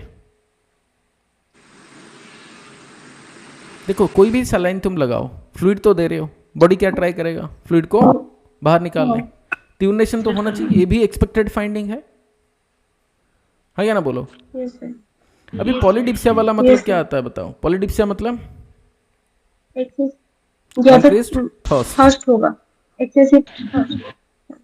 ठीक है ना। मैं यहाँ पे गलत लिख दिया, इंक्रीज थर्स्ट मतलब ज़्यादा प्यास लगना, हाँ या ना। अगर ज़्यादा प्यास लगता है, पानी पीने के लिए मन करता है, तो क्या रीज़न है बताओ। रीज़न है हाइपरनेट्रीमिया। जब सोडियम लेवल बॉडी में बढ़ जाता है तो बॉडी का कंपेंसेटरी मैकेनिज्म एक्टिवेट हो गया। क्या, ये बॉडी सोच लेता है भाई मुझे पानी चाहिए, ठीक है ना। अगर वैसे इसलिए बोला जाता है ना, तुम कभी भी मान के चलो समुंदर के अंदर जा रहे हो, तुम्हें प्यास लगा, समुंदर का पानी पी लेना चाहिए क्या? समुंदर का पानी पी लेना चाहिए क्या? नहीं पीना चाहिए। क्यों नहीं पिएंगे? ज़्यादा प्यास लगेगा, बहुत सोडियम। बॉडी डिहाइड्रेटेड हो जाएगा। क्यों? इसके अंदर क्या है, सोडियम है। तो बॉडी के अंदर जितना सोडियम जाएगा वो बॉडी ट्राई करेगा उसको डाइल्यूट करने में, समझ रहे हो ना। सोडियम को बाहर तो नहीं निकाल सकता वो, तो इसलिए कैसे निकालेगा, ज़्यादा पानी चाहिए निकालने के लिए, हाँ या ना, थ्रू यूरिनेशन। तो ज़्यादा पानी चाहिए, तो पानी ज़्यादा, हमें ज़्यादा प्यास लगेगा, इसलिए ज़्यादा अगर प्यास भी लगता है तो समंदर का पानी हम नहीं पीते हैं, समझ रहे हो ना। तो पॉलीडिप्सिया वाला केस में हमें ज़्यादा थर्स्ट लगता है, इसीलिए कि हम चाहते हैं कि बॉडी के अंदर से जो सोडियम है वो बाहर निकले, और निकालने के लिए एक ही तरीका है कि पानी चाहिए, तो पानी से वो निकल के बाहर जाएगा थ्रू यूरिनेशन। तो पॉलीडिप्सिया होना इट्स ए एब्सोल्यूट फाइन, ये तो एक्सपेक्टेड फाइंडिंग है हाइपरनेट्रीमिया वाला केस में, समझ गए। जो नहीं है वो है कंफ्यूजन, जो नहीं है वो कंफ्यूजन। अगर कंफ्यूजन हो रहा, इसका मतलब क्या है, वो ब्रेन काम नहीं कर रहा, हाँ या ना, बोलो। ब्रेन काम नहीं कर रहा इसीलिए कंफ्यूजन है, समझ रहे हो ना। अभी कंफ्यूजन क्यों हुआ वो समझ लेते हैं। हमने 0.45% का नॉर्मल सलाइन दिया, और बाहर जो है ना यहाँ पे, सो मतलब मान के चलो ये हो गया ECF या ICF, यहाँ पे ऑस्मोलारिटी इसका कितना है, 275 to 295 के अराउंड ऑस्मोलारिटी है। अब यहाँ पे जैसे हमने 0.45% का नॉर्मल सलाइन दिया, इसका ऑस्मोलारिटी कितना है, इसका आधा, मतलब बेसिकली 0.9% नॉर्मल सलाइन का ऑस्मोलारिटी है 0.308, मतलब ऑस्मोलारिटी है मिली ऑस्मोल पर लीटर। 0.45% का लोगे, इसका आधा होगा, समझ रहे हो ना, इसका आधा होगा। तो इसलिए 0.45% का जब नॉर्मल सलाइन हम चढ़ाते हैं, यहाँ पे ऑस्मोलारिटी कम हो जाता है, कंसेंट्रेशन कम हो जाता है। प्लाज्मा कंसेंट्रेशन कम होने से क्या होगा, हमें पता है कंसेंट्रेशन कम इधर, कंसेंट्रेशन ज़्यादा इधर, कंसेंट्रेशन ज़्यादा इधर, कंसेंट्रेशन ज़्यादा कम है इधर, कहाँ पर, ब्लड वेसल के अंदर कंसेंट्रेशन कम, बाहर कंसेंट्रेशन ज़्यादा। फ्लूइड कहाँ से कहाँ तक जाएगा बताओ, फ्लूइड कहाँ से कहाँ तक जाएगा, from lower to higher concentration, lower to higher concentration, समझ गए। यहाँ पे मतलब क्या होगा, देयर विल बी ईडिमा, है या ना, बोलो, समझ रहे हो ना, ईडिमा होगा। Yes sir. तो वैसे ब्रेन के अंदर भी ईडिमा होगा, ब्रेन ईडिमा होगा, सेरेब्रल ईडिमा। तो इसलिए मान के ये चलो मान के ये चलते हैं, ये हो गया ब्रेन, ब्रेन के अंदर ये सारे सेल्स हैं। जब हम हाइपोटोनिक सलाइन देते हैं तो क्या होता है, एंड हाइपरटोनिक सलाइन देते हैं तो क्या होता है, ये दोनों को समझ लो, कंसेप्ट समझ लो, बढ़िया कंसेप्ट है। तो ये मान के चलो ये हो गया हमारा ब्लड ब्रेन बैरियर, मतलब ब्लड ब्रेन बैरियर का कोई बात नहीं यहाँ पे है नहीं, इसको हटा देते हैं, ब्लड ब्रेन बैरियर का कोई मतलब नहीं यहाँ पे। ये मान के चलते ये हो गया ब्लड वेसल। तो यहाँ पे हमने क्या दिया, हाइपोटोनिक सलाइन, कंसेंट्रेशन हाइपोटोनिक। अगर हाइपोटोनिक देते हैं तो यहाँ पे क्या, कंसेंट्रेशन कम या ज़्यादा होगा बताओ, कंसेंट्रेशन कम। कंसेंट्रेशन ज़्यादा कहाँ पर होगा, कंसेंट्रेशन नॉर्मल है कहाँ पर, ब्रेन के अंदर, तो ये क्योंकि कम कंसेंट्रेशन है ब्लड वेसल के अंदर, ये फ्लूइड जाएगा किधर, ब्रेन के अंदर जमा होगा, क्या होगा, सेरेब्रल, जल्दी बताओ, सेरेब्रल इडीमा होगा। ठीक है ना। अगर यहाँ पे उल्टा वाला कंसेप्ट लगाते हैं जहाँ पर हमें हाइपरटोनिक सलाइन देना है, हाइपरटोनिक देने से ब्लड वेसल के अंदर जो फ्लूइड है वो क्या होगा, कंसेंट्रेशन इसका ज़्यादा हो जाएगा, बढ़ जाएगा, और ब्रेन के अंदर तो नॉर्मल है जितना होना चाहिए, तो ये कंपेयर टू ब्लड वेसल का कंसेंट्रेशन ये क्या हो जाएगा, कंसेंट्रेशन कम हो जाएगा। अभी उल्टा होगा, क्या, फ्लूइड बाहर, समझ गए ना, ब्रेन के अंदर से बाहर। जब सेरेब्रल इडीमा होता है इसीलिए हम क्या देते हैं, 3% नॉर्मल सलाइन, जो कि हायर कंसेंट्रेशन है, तो ब्रेन के अंदर जो फ्लूइड है वो बाहर आ जाएगा ब्लड वेसल के अंदर, तो सेरेब्रल इडीमा ठीक मतलब होने लगेगा। समझ रही हो ना, कंसेप्ट इज ऑस्मोसिस, इसको क्या बोलते हैं, ऑस्मोसिस बोलते हैं। ठीक है ना, lower to higher concentration, higher to lower जाता तो डिफ्यूजन बोलते, ये उल्टा आ रहा है, लोअर टू हायर, इसे बोलते हैं क्या, ऑस्मोसिस वाला प्रोसेस। तो इसीलिए बोलते हैं ऑस्मोटिक डायरेटिक्स लाइक मैनिटॉल यहाँ पे काम करता है। ठीक है, मैनिटॉल का भी वही कंसेप्ट है, क्या, मैनिटॉल का जो मॉलिक्यूल है वो भी कंसेंट्रेशन बढ़ा देगा ब्लड के अंदर, ब्रेन के अंदर से बाहर फ्लूइड बाहर आ जाएगा, क्योंकि ब्लड के अंदर कंसेंट्रेशन बढ़ गया बिकॉज ऑफ मैनिटॉल। वही तो काम कर रहे हैं एनएस, क्या 3% एनएस दे दिए, कंसेंट्रेशन बढ़ गया, और ब्रेन के अंदर से या मतलब हाँ ब्रेन टिश्यू के अंदर से फ्लूइड बाहर आ जाएगा, ब्लड वेसल के अंदर आ जाएगा। समझ गए कंसेप्ट समझ गए। जब हम कंसेंट्रेशन हायर कंसेंट्रेशन वाला देते हैं तो क्या होता है, और लोअर कंसेंट्रेशन वाला देते हैं तो क्या होता है, ये यहाँ पे मान के चलते हैं ब्रेन का 2 हिस्सा है। ठीक है ना, ये हो गया ब्रेन, और ये वाला साइड में हमने दिया क्या, हाइपोटोनिक।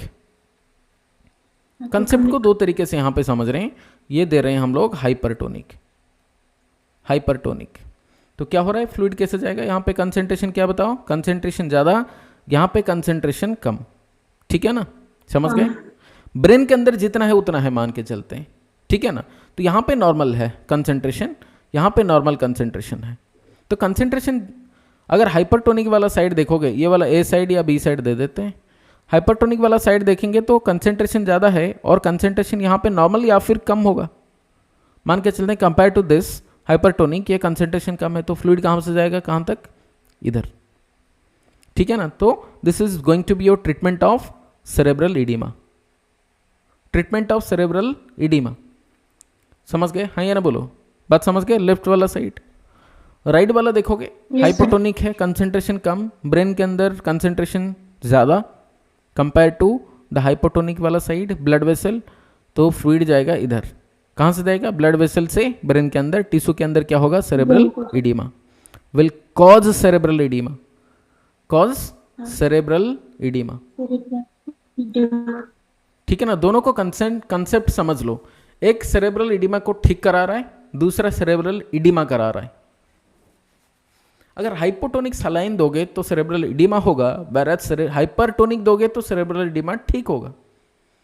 यहाँ पे हम मान रहे हैं 0.45% का जो नॉर्मल सलाइन है ये एक हाइपोटोनिक है and will cause cerebral oedema, and that's why there may be possibility of confusion. Is it right, समझ में आ रहा है? Yes sir. हाँ सर। चलो, सो अभी यहाँ पे आंसर क्या आ जाना चाहिए, आंसर इज ऑप्शन सी। समझ गए? चलो, सो पहले तुम्हारा काम क्या होना चाहिए, you stop the fluid and notify the doctor. अगर 0.45% नॉर्मल सलाइन हाइपर नाइट्रेमिया को ट्रीट करने के लिए चला रहे हैं, तो फिर अगर पेशेंट का कन्फ्यूजन शुरू होता है, कन्फ्यूजन हो जाता है फीचर, तो फिर हमें क्या करना चाहिए, इमीडिएटली स्टॉप करो और हेल्थ केयर प्रोवाइडर को बताओ। This is what your answer. Next आते हैं, what type of solution below can be use to treat cerebral oedema. अभी यहाँ पे देखो क्वेश्चन आ गया, isotonic, hypertonic, hypotonic, none of the above. Hypotonic B. Hypertonic B is the correct answer. What is that? 3% normal saline. 3% NS किंबा mannitol. Yes, very good. या फिर क्या देते हैं, मैनिटॉल देते हैं। ठीक है, समझ गए? चलो नेक्स्ट चलते हैं। A client heard a 1000 ml bag of 5% dextrose 0.9% normal saline hung at 3 o'clock. The nursing officer makes round at 3:45 p.m. and finds that the client is complaining of pounding headache and dyspneic and experiencing chills and apprehensive with an increased pulse rate. The IV bag has 400 ml remaining. The nursing officer should take which action first? पहले ये समझ लो, concept है कि तुम्हें ये बताया गया कि 2 पिंट का क्या चलाना है, नॉर्मल सलाइन चलाना है, 5% डेक्सट्रोजिन 0.9% एनएस, मतलब ये क्या है बताओ, डीएनएस, 2 पिन डीएनएस या equal to 1000 ml NS, DNS चलाना है, ठीक है, डीएनएस चलाना है। और शुरू कब हुआ, स्टार्ट कब हुआ बताओ, स्टार्ट हुआ एट 3 o'clock, ठीक है ना। हाँ, राउंड कब चल रहा है बताओ, विजिट कब हुआ, विजिट हुआ आफ्टर 45 मिनट्स 3:45 को, ठीक है, टोटल कितना हुआ 45 मिनट्स, ठीक है, टोटल चला 45 मिनट्स और अभी बचा है कितना बताओ 400 ml। इसका मतलब 45 मिनट्स में कितना चला गया है 600 ml। तो 45 मिनट्स के अंदर 600 ml खत्म हो गया है, समझ गए। और पेशेंट को क्या हुआ, हेडेक हो रहा है, डिस्निया हो रहा है, एक्सपीरियंसिंग चिल्स मतलब राइगर वगैरह हो रहा है, ठंड लग रहा है, apprehensive with an increased pulse rate, ठीक है। अब यहाँ पे क्या होना चाहिए आंसर, कौन सा तुम्हारा फर्स्ट एक्शन होना चाहिए, slow IV infusion, seat the client up in the bed, remove the IV catheter, call the health care provider. Slow the IV infusion. बताओ जल्दी से। Slow the IV infusion. और कोई बता सकता है क्या, और कुछ है? Remove IV catheter. क्यों रिमूव कर देंगे, रिमूव करने से क्या बेनिफिट मिलेगा बताओ। अगर इसको ठीक करने के लिए कोई आईवी ड्रग अगर उसने एडवाइस कर दिया डॉक्टर, तो क्या करोगे, तुमने तो कैथेटर रिमूव कर दिया। यस सर, नो सर, समझ गए ना। यस हाँ। अगर कुछ ड्रग चलाना है फिर तुम तो रिमूव कर दिया, फिर दोबारा क्या करना, प्रिक करना है, फिर नहीं कराना वैसे, समझ गए ना। तो वैसे नहीं कराएंगे, समझ गए। तो ऑप्शन सी तो यहां से हट जाता है फिर। और क्या होना चाहिए बताओ, हो सकता है पेशेंट को फुरसेमाइड चलाएं, है ना, क्योंकि यहां पे क्या हो सकता है, पॉसिबिलिटी है कि फ्लूइड ओवरलोड हो, समझ गया ना। क्योंकि 45 मिनट्स के अंदर कितना चला गया है 600 ml, सिंपल सा है। अगर हम डीएनएस 45 मिनट्स में 600 ml चला दिए तो पॉसिबिलिटी है कि यहाँ पे फ्लूइड ओवरलोड हुआ हो, है या ना, बोलो। तो ये वाला केस में पता हमें ये लगता है कि जो ट्रीटमेंट होना चाहिए वो क्या है बताओ, फुरसेमाइड, समझ गए। फुरसेमाइड चलाना चाहिए, डायबिटिक्स चलाना चाहिए, सो दैट जो एक्स्ट्रा अमाउंट का फ्लूइड है वो बाहर निकल जाए। तब ये देने के लिए क्या चाहिए बताओ, आईवी रूट। तो आईवी रूट में अगर फुरसेमाइड हम देते हैं तो रिमूव कर देंगे क्या कैथेटर, नहीं कराएंगे ना, समझ गए। तो ये वाला कंसेप्ट यहाँ पे ऑप्शन सी यहाँ पे नहीं होगा। अगर ए बी डी तीनों को देखें तो क्या होना चाहिए बताओ, पहला वाला concept slow the IV infusion, या फिर तुम ये कर सकते हो पूरा कंप्लीटली बंद कर दो, स्लो करो या बंद कर दो, समझ गए ना।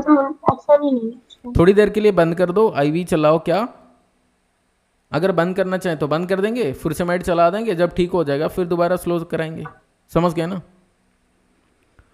या फिर स्लो करो या स्टॉप करो, यहां पे स्टॉप का तो ऑप्शन है ही नहीं, तो क्या कराएंगे, स्लो द आईवी इन्फ्यूजन, समझ गए, स्लो द आईवी इन्फ्यूजन, ये होगा करेक्ट आंसर, समझ गए।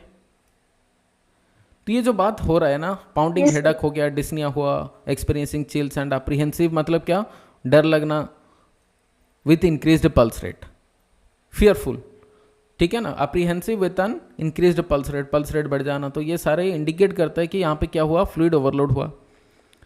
पहला काम है स्लो कर दो आईवी इन्फ्यूजन। दूसरा, क्लाइंट को क्योंकि डिस्निया है इसलिए क्या कराना चाहिए, सेमी फॉलस पोजीशन, ठीक है ना। डिस्निया वाला केस में क्या कराना चाहिए, सेमी फॉलस पोजीशन। तो सेमी फॉलस के लिए क्या कराना है, क्लाइंट का हेड एंड जो है ना थोड़ा सा एलिवेट, तो ऑप्शन बी उसके बाद। देन डी को आते हैं, डी आ जाएगा थर्ड में। तो प्रायोरिटी के हिसाब से अगर कराएं तो आ जाता है नंबर 1 ये, नंबर 2 आ जाता है ये वाला, नंबर 3 ये तो करेंगे नहीं, समझ गए ना, ये तो हटता है पहले। समझ में आ गया? समझ में आ गया? कोई डाउट बताओ? Yes sir. Yes, sir. चलो आगे बढ़ रहे हैं। नेक्स्ट क्वेश्चन, 5% ग्लूकोज सलाइन मतलब क्या है? What do mean by 5% glucose saline? A, each 100 ml contains 5 gram glucose and 5 grams of sodium chloride, and each 100 ml contains 5 gram glucose and 0.9 gram sodium chloride.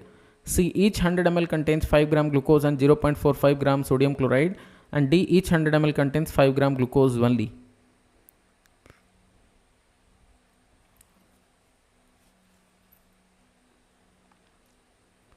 तो D को समझते हैं। हाँ, बोलो। ये डी मतलब क्या है बताओ? 5 ग्राम ग्लूकोज ओनली मतलब ये क्या होगा? D5 होगा। ये हो गया D5 and each 100 ml contains 5 gram glucose and 0.9 gram of sodium chloride, ये हो गया क्या? DNS। समझ गए? ऐसा वाला कोई सोल्यूशन तो है नहीं। 100 ml contains 5 gram glucose, 0.45 gram sodium chloride तो है नहीं, and 5 gram glucose and 5 gram of sodium chloride ऐसा तो कुछ है नहीं, ठीक है ना। तो बी एंड डी के बीच में लड़ाई हो रहा है। बी एंड डी दोनों को अगर कंपैरिजन के तौर पर देखें तो क्या होगा आंसर? 5% ग्लूकोज सलाइन बोला है तो क्या बोलेंगे बताओ?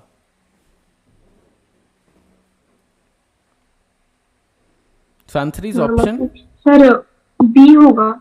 बी ही होगा, ठीक है ना। इसका मतलब है 5% glucose with 0.9 gram of sodium chloride, जो कि DNS ही है।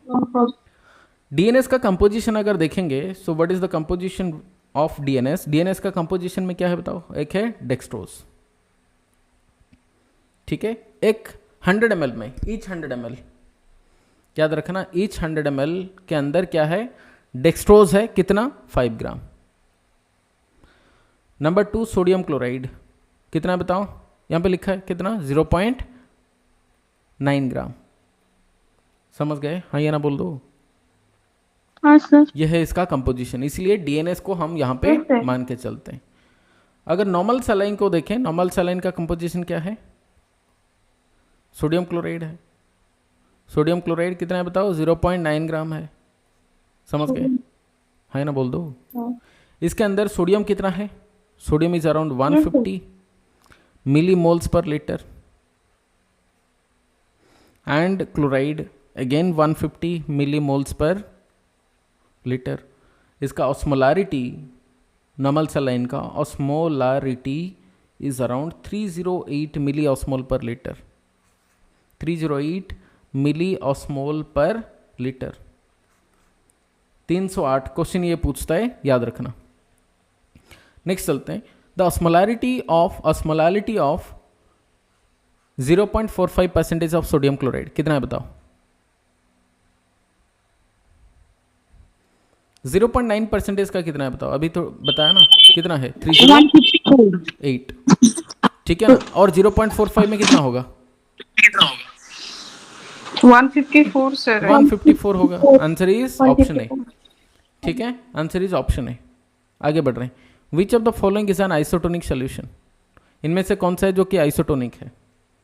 Lactated Ringer, 1/3 normal saline, mannitol, half normal saline.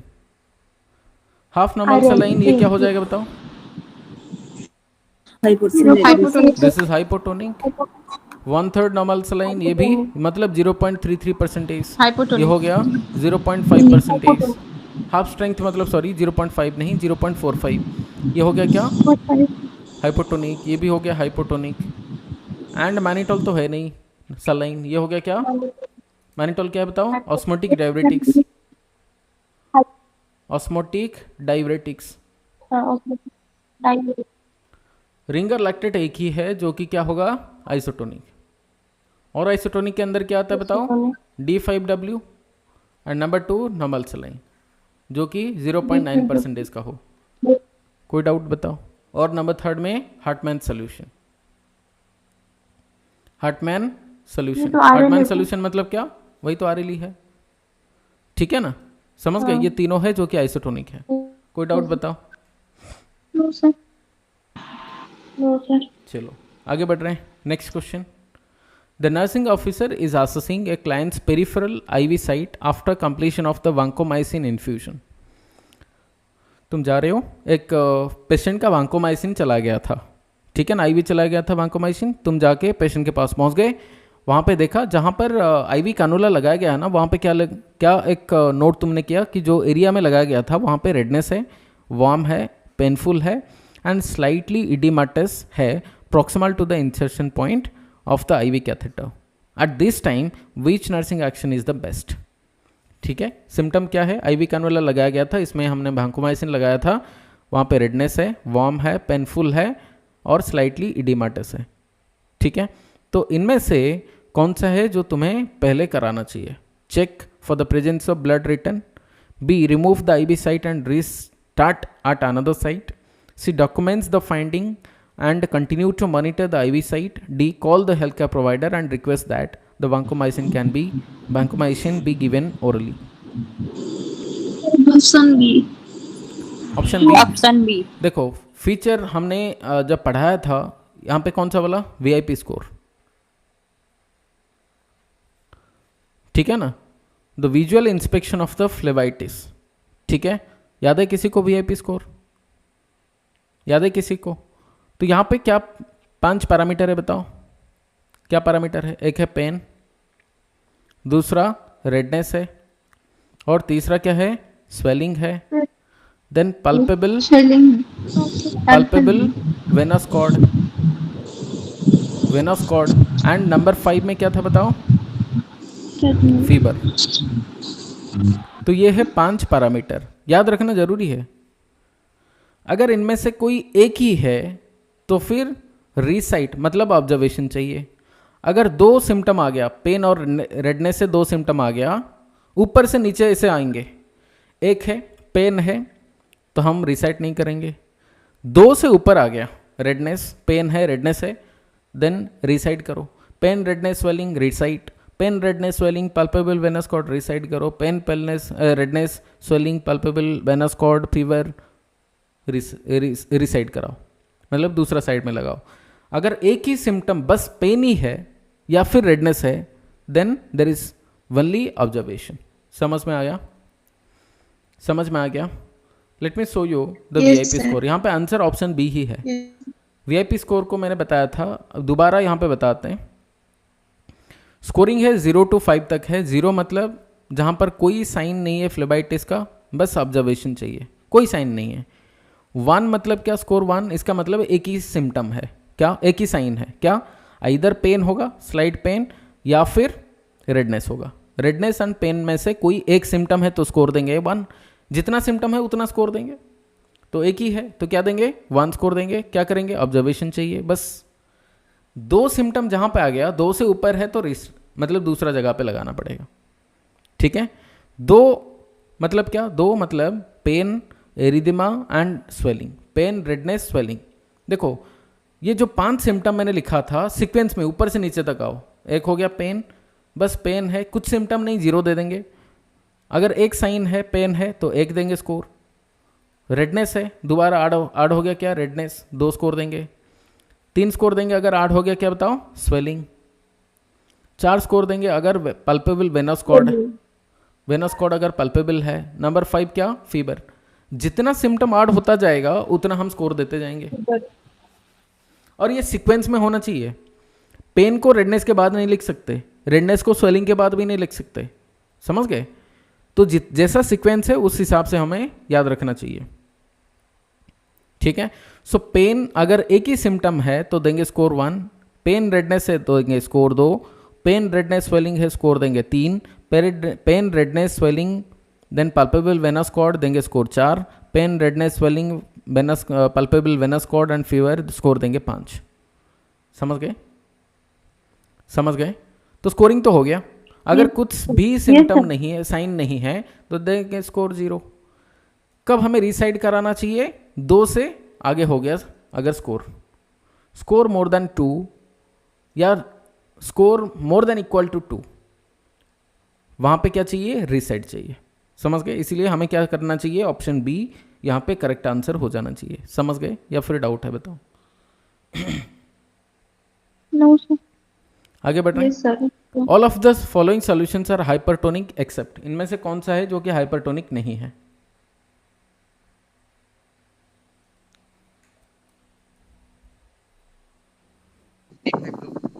B. Option B. वो क्या है बताओ, option B? B, sir. Dextrose 5% with water. हाँ, मतलब ये क्या होगा, कौन से टाइप का? आइसोटोनिक है। ये आइसोटोनिक है, पर काम आइसोटोनिक। करता है क्या, हाइपोटोनिक जैसा। Hypotonic. ठीक है ना, आइसोटोनिक है पर काम करता है आइसोटोनिक जैसा, क्योंकि लीवर के अंदर जैसे डेक्सट्रोज मेटाबोलाइज हो गया, बस पानी पानी बच गया, तब क्या होगा, हाइपोटोनिक जैसा काम करेगा। अभी मैनिटोल तो है नहीं कुछ फ्लूइड, मैनिटोल एक ऑस्मोटिक डायबिटिक्स है, हमें यहाँ पे इसको कंसिडर नहीं करेंगे। एक ही है क्या, D5W, जो कि हाइपरटोनिक नहीं है। यहाँ पे 3% NS हाइपरटोनिक है, 5% डेक्सट्रोजिन NS मतलब DNS, ये भी हाइपरटोनिक है। समझ गए? DNS को क्यों मानते हैं बताओ, हाइपरटोनिक बताओ, इसके अंदर क्या है बताओ, 5% डेक्सट्रोज है, Dextrose है। साथ में क्या 0.9% नॉर्मल सलाइन। अभी 0.9% नॉर्मल सलाइन को हम क्या मानते हैं, आइसोटोनिक। Isotonic. अगर नॉर्मल सलाइन में हमने डेक्सट्रोज डाल दिया तो इसका कंसेंट्रेशन नहीं बढ़ जाएगा? समझ रहे हो ना? हम 0.9% मान के चलो, NS हमारे पास है 0.9% का, ये है आइसोटोनिक। अभी इसके साथ हमने क्या ऐड कर दिया, डेक्सट्रोज ऐड कर दिया, तो डेक्सट्रोज कितना ऐड कर दिया, 5%। तो ये ऐड होने से दोनों मिलके क्या बन जाएगा, पहले तो ये बस 0.9% आइसोटोनिक था, अभी जैसे ऐड कर दिया डेक्सट्रोज, कंसेंट्रेशन बढ़ जाएगा, तो क्या होगा, हाइपरटोनिक। Hypotonic. तो NS क्या हो गया, DNS हो गया। समझ गए? तो DNS क्या हो जाएगा, हाइपरटोनिक। समझ गए? तो इसलिए DNS को हम मानते हैं हाइपरटोनिक, NS को मानते हैं आइसोटोनिक। सिंपल सा लॉजिक है यहाँ पे। नेक्स्ट है, a client involve in a motor vehicle crash presents to the emergency department with severe internal bleeding. The client is severely hypotensive and unresponsive. The nursing officer anticipates that which IV solution is most likely be prescribed for this client. ठीक है, patient है, motor vehicle accident हुआ, emergency department में है, severe internal bleeding है, hypotensive unresponsive है, तो कौन सा वाला सोल्यूशन देना चाहिए, 5% dextrose in lactated Ringer solution, 1/3 NS या हाफ स्ट्रेंथ नॉर्मल सलाइन या 1/4 normal saline. 5% dextrose in lactated Ringer solution. Yes, actual में जो होना चाहिए ना वो DNS, या फिर क्या होना चाहिए, मतलब नॉर्मल सलाइन। मोस्ट कॉमनली जो दिया जाता है यहाँ पे, एक्चुअल में जो गाइडलाइन बोलता है सबसे बेस्ट क्या है बताओ, बेस्ट इज आइसोटोनिक। ठीक है, ट्रॉमा वाला क्लास देखोगे, वहां पे मैंने गाइडलाइन बताया हुआ है, किसका, advance trauma life support, ATLS का गाइडलाइन। आज पर द ATLS गाइडलाइन, अगर किसी का ट्रॉमा होता है तो हमें पहले चूज करना होता है क्या, आइसोटोनिक सलाइन चूज करना होता है। मैक्सिमम हम 1 लीटर तक दे सकते हैं। अगर 1 लीटर के आगे चाहिए पेशेंट को, then you have to follow the massive transfusion protocol, MTP जिसे बोलते हैं, मासिव ट्रांसफ्यूजन प्रोटोकॉल। ठीक है, तो वहाँ पे 1:1:1 रूल फॉलो किया जाता है, मतलब FFP प्लेटलेट एंड RBC चढ़ाया जाता है पेशेंट को 1:1 करके। यहाँ पे आइसोटोनिक जो दिया जाता है वो क्या है, नॉर्मल सलाइन देंगे या फिर RL देंगे, but most commonly what we are used to prefer is NS, या फिर हाइपरटोनिक देना चाहिए, DNS देना चाहिए। क्योंकि हम मानते हैं जब ब्लीडिंग होता है तो ब्लीडिंग होने के बाद जो फ्लूइड मतलब ब्लड तो बाहर चला गया, ब्रेन को थोड़ा सा कम हो जाएगा, क्या ब्लड फ्लो कम हो जाएगा। जब हम DNS देते हैं, NS मैनेज कर लेता है फ्लूइड मैनेजमेंट, एंड DNS का जो D है मतलब डेक्सट्रोज है, वो ब्रेन के अंदर जाएगा, क्योंकि ब्रेन कंप्लीटली डिपेंड करता है डेक्सट्रोज के ऊपर, ग्लूकोज के ऊपर, मेटाबॉलिज्म के लिए, एनर्जी के लिए, तो डेक्सट्रोज थोड़ा बहुत वहाँ पे मैनेज कर लेगा। This is what the concept of giving DNS in case of severe internal bleeding, but most commonly what is preferred is normal saline or RL, but सबसे बेस्ट है क्या, normal saline 0.9% वाला। ठीक है, 0.9% is normal saline is the best. Next आते हैं, समझ में आ रहा है, हाँ या ना बोल दो। यहाँ पे ये सारे हो जाते हैं, क्या बताओ, हाइपोटोनिक। तो हाइपोटोनिक नहीं देना चाहिए, तो हमारे पास आइदर देंगे क्या, आइसोटोनिक देंगे, नहीं तो हाइपरटोनिक दे सकते हैं। तो इसलिए हाइपोटोनिक तो यहाँ पे नहीं देना चाहिए पहले से, इसलिए ऑप्शन बी सी डी यहाँ पे हट जाता है। अगर 0.9% NS होता तो वो पहला वाला हमारा आंसर बनता। अगर यहाँ पे बस ये बी के अंदर जो 1/3 लिखा है, अगर ये लिख देता ना 0.9, तो हम आंसर बी के साथ जाते। समझ गए, समझ गए क्या? Yes sir. चलो सर आगे बढ़ते हैं। A healthcare provider has written a prescription to discontinue an IV line. Health care provider ने बोला कि भाई तुमने जो IV लाइन लगाया था उसको हटा दो। The nursing officer should obtain which item from the unit supply for applying pressure to the site after removing the IV catheter. तो मैं IV कैनुला रिमूव करने के बाद क्या तुम लेके जाओगे वहाँ पे IV कैनुला जहाँ पे लगाए थे वो साइट में प्रेशर अप्लाई करने के लिए क्या लोगे? A elastic wrap, B povidone iodine swab, D adhesive bandage, D sterile 2x2 gauze। बताओ क्या इलास्टिक रैप लेंगे? देखो इलास्टिक रैप लेंगे क्या? इलास्टिक रैप कुछ काम फायदा होगा हमारा? नहीं। बैंडेड लेंगे क्या? adhesive बैंडेज जो है बैंडेड लेंगे? नहीं। ठीक है। पोवोडिन आयोडीन स्वाब ये लेंगे क्या? ये बिल्कुल नहीं। क्यों नहीं लेंगे बताओ? पोवोडिन आयोडीन के अंदर क्या ये पूरे कंप्लीटली सैचुरेटेड हो गया होगा? अगर स्वाब लेंगे ना उसके अंदर ऑलरेडी पोवोडिन भरा हुआ होगा। अगर वहाँ पे जहाँ पर हमने आईवी कैनुला लगाए थे वहाँ पे निकाल के ये पोवोडिन आयोडीन वाला स्वाब लगाएंगे, मान के चलते हैं वहाँ से अगर ब्लीडिंग होता है, ये पोवोडिन आयोडीन का स्वाब ऑलरेडी सैचुरेटेड है, वो ऑब्जर्व नहीं कर पाएगा ब्लड को, क्योंकि वहाँ पे ऑलरेडी पोवोडिन आयोडीन है। इसीलिए स्टीराइल गॉज अगर लेंगे इट हैज़ ऑब्जर्वेटिव प्रॉपर्टी, ये थोड़ा बहुत अगर ब्लीडिंग होता है तो ये ऑब्जर्व कर लेगा, सोक कर लेगा, पर पोवोडिन आयोडीन वाला स्वाब नहीं कर सकता। adhesive बैंडेज का अंदर ऑब्जर्वेटिव प्रॉपर्टी नहीं है, इलास्टिक रैप का भी है नहीं। तो हमारा जो मेन काम है आईवी कैथेटर रिमूव करने के बाद वो क्या होता है, थोड़ा सा ऑब्जर्वेशन, अगर थोड़ा बहुत ब्लीडिंग होता है तो ऑब्जर्व हो जाना चाहिए। That's what the concept is. So answer क्या होगा यहाँ पे? Option D, because it has observative property. Observative property मतलब ये थोड़ा बहुत सोक कर लेगा, अगर थोड़ा बहुत ब्लीडिंग होता है ये ऑब्जर्व कर लेगा।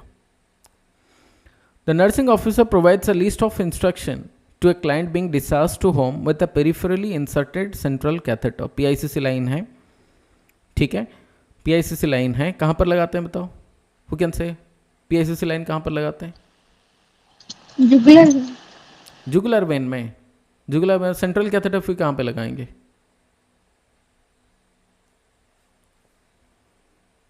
कहाँ पे लगाते हैं बताओ? सेफलिक, हाँ या ना बोलो? सेफलिक में लगाते हैं या फिर ब्रैकियल में लगाते हैं? हाँ या ना बोलो? सेफलिक एंड ब्रैकियल में लगाते हैं मोस्ट कॉमनली।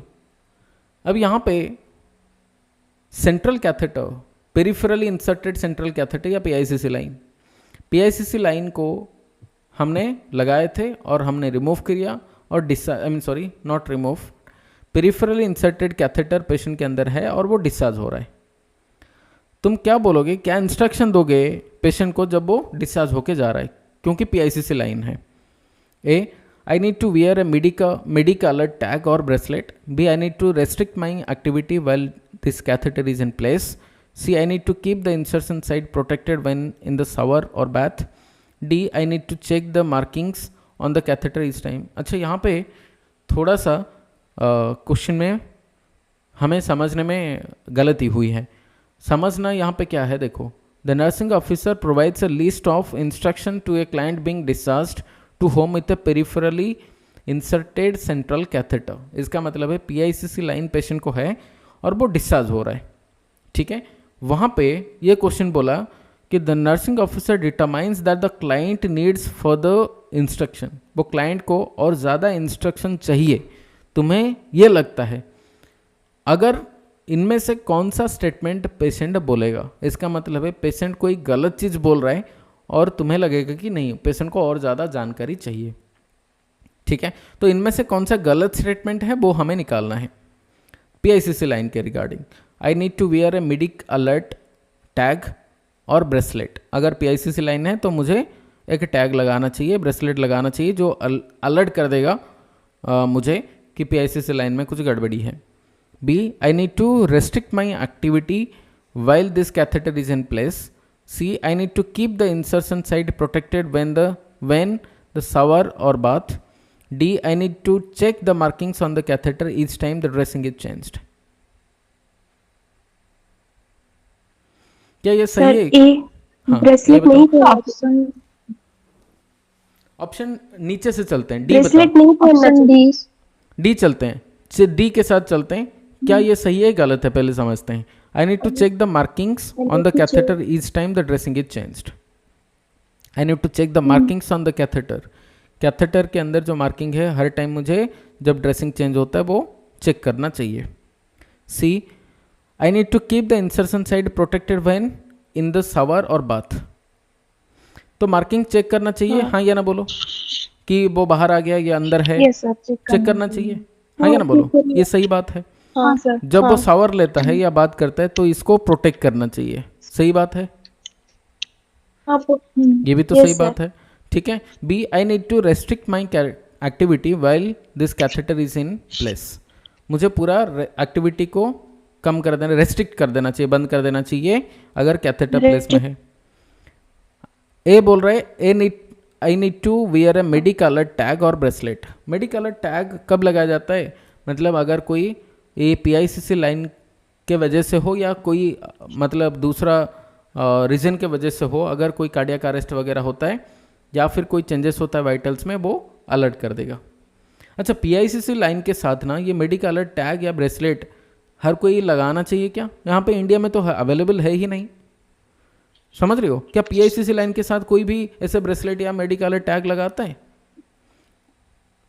या फिर मेरा PICC लाइन है, यहाँ पे कुछ ऐसे टैग लगाया जाता है कि मेरा PICC लाइन लगा हुआ है, मुझे कोई छुओ मत, ऐसा कोई लगाता है क्या? No sir. नहीं, ऐसा तो है नहीं, ठीक है ना। I need to wear a medical alert tag और ब्रेसलेट हमारा इंडिया में अवेलेबल है नहीं, लेकिन ये मान के चलो अगर ये USA वाला क्वेश्चन है, ये वाला ऑप्शन तुम्हें नहीं मिलेगा इंडिया में, समझ रहे हो? ये ऑप्शन इंडिया में नहीं मिलेगा। अगर ये USA वाला है तो वहाँ पे सारे बंदे जो PICC लाइन हो, सेंट्रल लाइन हो, वहाँ पे मेडिकल अलर्ट टैग या ब्रेसलेट लगाते हैं कि हाँ मेरा ये ट्रीटमेंट चल रहा है या फिर PICC लाइन है, सो दैट जो दूसरे बंदे हैं उनको समझ में आ जाएगा जो कांटेक्ट में आएंगे। तो ये सही बात है for USA people, but India में ये सारे अवेलेबल है नहीं, समझ रहे हो? कंसेप्ट समझ रहे हो ना? यहाँ पे ये सही बात है, C एंड D सही बात है, पर A इंडिया के लिए है नहीं क्योंकि हम लोग नहीं लगाते। अगर लगाते हैं तो बढ़िया, तो ऑप्शन A मतलब ये एक्स्ट्रा लेवल का ट्रीटमेंट है जो हमारा इंडिया में है नहीं। PICC लाइन लगाते तो नहीं लगाते बेसिकली, ठीक है। लेकिन थोड़ा एडवांस लेवल का देखेंगे तो ये सही बात है। B अगर देखा, I need to restrict my activity, तो रेस्ट्रिक्ट करना कंप्लीटली ऐसा कुछ है नहीं कि मैं पूरा बेड रिडन हो जाऊं, वैसा वाला तो है नहीं। एक्टिविटी थोड़ा बहुत कम करना चाहिए, ऐसा नहीं कि पूरा बंद कर देंगे, समझ रही हो? तो अगर पेशेंट बोलता है कि मैं पूरा कंप्लीटली एक्टिविटी बंद कर दूंगा अगर ये कैथेटर मेरा प्लेस में है, कैथेटर लगा गया है, then this is going to be wrong. वो उसको और फर्दर इंस्ट्रक्शन चाहिए कि नहीं, तुम थोड़ा बहुत काम कर सकते हो, और मतलब काम कर सकते हो लेकिन ज़्यादा एग्जर्शन नहीं लेना है। तो ऑप्शन B यहाँ पे इसलिए गलत स्टेटमेंट है, पेशेंट को ज़्यादा इंस्ट्रक्शन चाहिए। अभी समझ में आ रहा है? समझ में आ रहा है? Yes sir. चलो आगे बढ़ रहे हैं। नेक्स्ट क्वेश्चन है regarding drop factor and calculation, IV fluid calculation के regarding. A patient is receiving 250 ml of normal saline IV over 4 hours using tubing with a drip factor of 10 drops per ml. How many drops per minute should be delivered?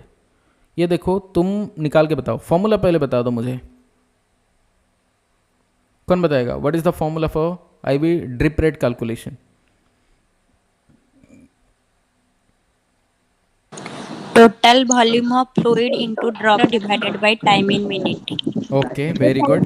Total volume of fluid, ठीक है, into the drop factor divided by time, ठीक है, in minutes। Minutes में हो या फिर अगर एक घंटे में पूछ लिया वो अलग बात है, पर यहाँ पे टाइम सिर्फ हम टाइम लिखेंगे, मिनट्स में नहीं लिखेंगे। वो मिनट या फिर आवर में पूछ सकता है, हमें नहीं पता। यहाँ पे क्या लिखेंगे, टाइम लिखेंगे। ठीक है, so this is what the formula. तो हम लिखते हैं क्या, total volume into drop factor divided by time. This is what the formula, पूरा शॉर्टकट में लिख दो, total volume in drop factor in divided by time. बता दो मुझे इसका आंसर क्या होगा।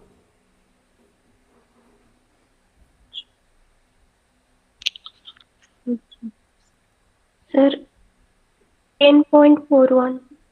कितना हो रहा है, 10.41। 10.41 कैसे हुआ बताओ। हमने कितना लिया, 250 ml का नॉर्मल सलाइन। टोटल वॉल्यूम कितना है बताओ, total volume equal to 250 ml, correct. अब यहाँ पे टाइम क्या है बताओ, अच्छा ड्रॉप फैक्टर, यहाँ पे ड्रॉप फैक्टर है 10 एंड टाइम क्या है बताओ, time equal to 4 hours. 4 hours. ठीक है, 4 hours। और ये कितना बोला, how many drops per minute बोला है, Sorry, sir, तो 4 hours equal to 4 into 60 minutes equal to 240 minutes. 240 minutes. अब यहाँ पे फॉर्मूला लगा देते हैं। 250 into 10/240। हाँ, 250 हो गया टोटल वॉल्यूम। फॉर्मूला क्या होता है, total volume into drop factor divided by time. Divided by time. ठीक है, चलो यहाँ पे हो गया 250 total volume into drop factor 10 divided by 240। ठीक है, 240. हो गया, हाँ या ना बोलो। 40। Yes, very sir. गुड। अब यहाँ पे कितना बनेगा बताओ, 250 डिवाइडेड बाय 24 करो, कितना हो जाता है बताओ। 10.41. 10.41, चलो मैं देखता हूँ एक बार। हाँ सर, 250 डिवाइडेड बाय 24, ये हो जाता है 10.41। ठीक है, अगर ये 10.5 से ज़्यादा होता, 10.5 या मोर देन दैट, तो हम मान लेते ये 11।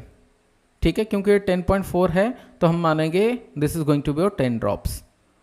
हम थोड़ी ना ये पता लगा था ना 10.4 ऐसे कर सकते हैं क्या, नहीं हो सकता। हम पूरा ड्रॉप ही कैलकुलेट करेंगे, आइदर ट्रेन या 11 ड्रॉप होगा। नहीं। ठीक है ना, सो 10 ड्रॉप्स यहाँ पे मान के चलेंगे, तो आंसर क्या होगा 10 ड्रॉप्स, या फिर 10 ड्रॉप्स अगर 10 ऑप्शन में नहीं है 10 GGP. देन 11 मानेंगे। ठीक है ना, ऑप्शन में अगर 10 नहीं है तो कितना बोलेंगे, 11 बोल देंगे। 11. ठीक है, सो डिपेंड्स ऑन कि ऑप्शन में क्या है। ये वाला बताओ, देखो और बताओ।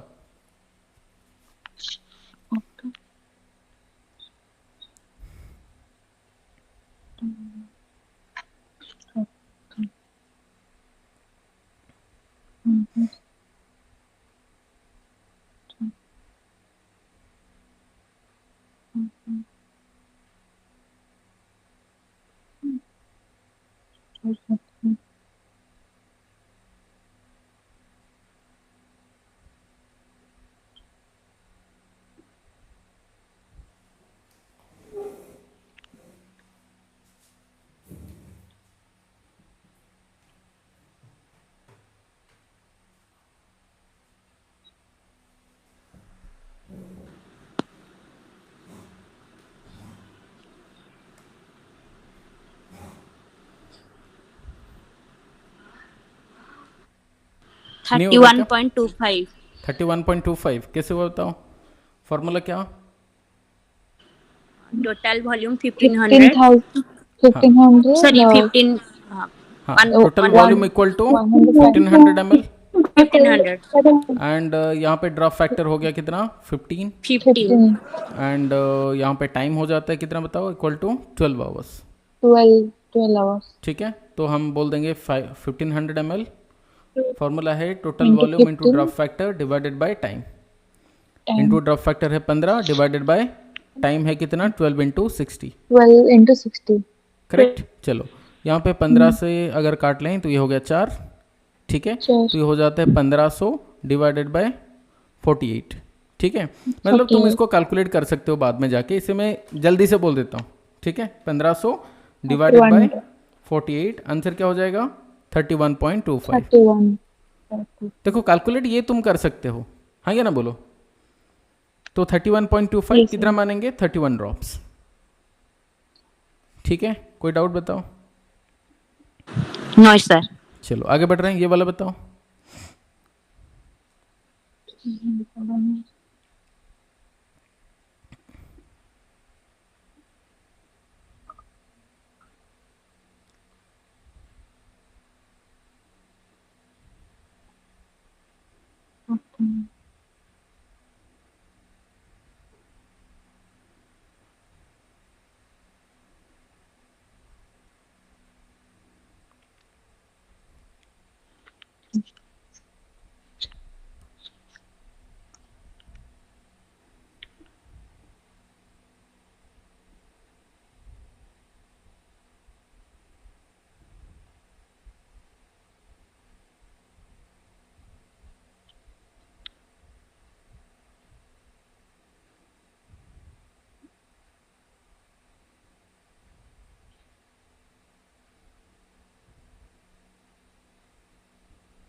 नहीं हो रहा है क्या? हो रहा है सर तो 500 नहीं सर 500 क्या?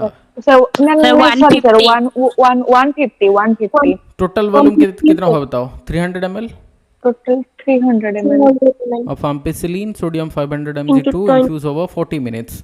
टाइम हो गया क्या? 40 टाइम 40 40 मिनट मिनट्स।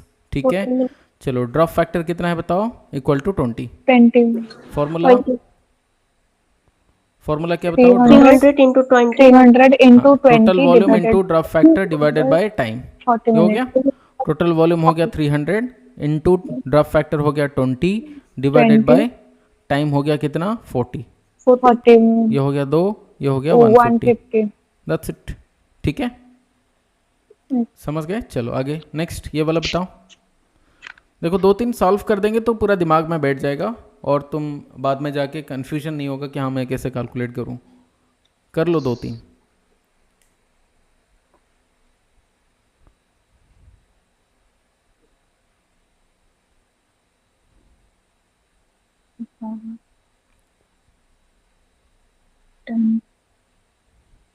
अच्छा कभी कभी ना क्या होता है, ये ड्रॉप फैक्टर नहीं दिया होगा, ठीक है ना, आइदर लिखा होगा पीडियाट्रिक वाला केस में या फिर एडल्ट वाला लिखा होगा। अगर कुछ नहीं है, पीडियाट्रिक एडल्ट नहीं लिखा, ड्रॉप फैक्टर नहीं लिखा, then you should consider either 15 और 20। ठीक है, सो 20 को कैलकुलेट करो। अगर 20 से आंसर नहीं बन रहा then you can go with 15। ठीक है, मतलब ऑप्शन में से ABCD में से देखो, अगर 20 में से नहीं हो रहा तो 15 ले सकते हो ड्रॉप फैक्टर। पीडियाट्रिक का कितना लेते हैं? 60 लेते हैं ड्रॉप फैक्टर 60 पीडियाट्रिक वाला केस में। एडल्ट में अच्छा एक्चुअली 10 हो सकता है, 15 हो सकता है, 20 हो सकता है, एग्जैक्टली कुछ है नहीं। वैसे अगर हम स्टैंडर्ड मान के चलें तो 20 हम ले सकते हैं, 15 भी कभी कभी लिया जाता है। तो अगर कुछ नहीं बन रहा, मतलब मान के चलो 20 से तुमने देखा और ऑप्शन में से वो ऑप्शन में वो आंसर नहीं है तो 15 लेके देख सकते हो। वैसे तुम थोड़ा सा एक्सपेरिमेंट करना पड़ेगा तुम्हें, अगर बिल्कुल ड्रॉप फैक्टर नहीं लिखा, अगर पूछ लिया। ठीक है, चलो सर माइक्रो और मैक्रो की पेज से भी करके हाँ, देखो। अगर माइक्रो लिखा, माइक्रो मतलब कितना आ जाएगा? 60। माइक्रो अगर लिखा है तो माइक्रो का भी प्रॉब्लम वही तो है ना, 10 हो सकता है, 15 हो सकता है, 20 हो सकता है। ठीक है ना, तो वो प्रॉब्लम आ जाएगा। तो तुम्हें 20 या 15 में से कोई एक देखना पड़ेगा। 10 तो ज़्यादातर नहीं आता, 15 या फिर 20, ये दोनों में से कोई एक मतलब कैलकुलेट करके देखना पड़ेगा। मोस्ट कॉमनली 20 हो जाना चाहिए। ठीक है, चलो नहीं तो लिखा होगा। पीडियाट्रिक का कोई झोल नहीं है, बट क्योंकि इसमें 60 ही स्टैंडर्ड है। ठीक है, चलो यहाँ पे क्या हो गया आंसर बताओ? टोटल वॉल्यूम क्या है बताओ? टोटल वॉल्यूम है 500 ml, राइट। 500. ड्रॉप फैक्टर कितना लिखा है? 10 लिखा है। यहाँ पे देखो ये मतलब क्या माइक्रो ड्रॉप है, इसलिए तो ड्रॉप फैक्टर कितना लिखा? 10 लिखा। अब यहाँ पे पीछे चलते हैं, यहाँ पे 20 लिखा ड्रॉप फैक्टर, यहाँ पे लिखा ड्रॉप फैक्टर 15। तो मतलब अलग अलग आता है ड्रॉप फैक्टर। वो एडल्ट वाला केस में ना 10 हो सकता है, 15 हो सकता है, 20 हो सकता है, हमें नहीं पता कितना है। और क्वेश्चन में जो ऑप्शन है वो क्या लिया है ड्रॉप फैक्टर हमें नहीं पता। तो इसलिए ड्रॉप फैक्टर को जब हम कैलकुलेट करेंगे तो देखना पड़ेगा हमें 15 से जा रहा है या 20 से आ रहा है ऑप्शन में से जो लिखा है।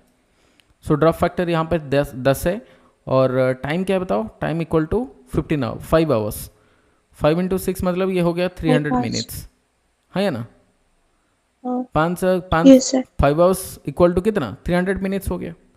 फॉर्मूला क्या? Total volume into drop factor divided by time. Answer बताओ? 500 इंटू 10 डिवाइडेड बाय 300।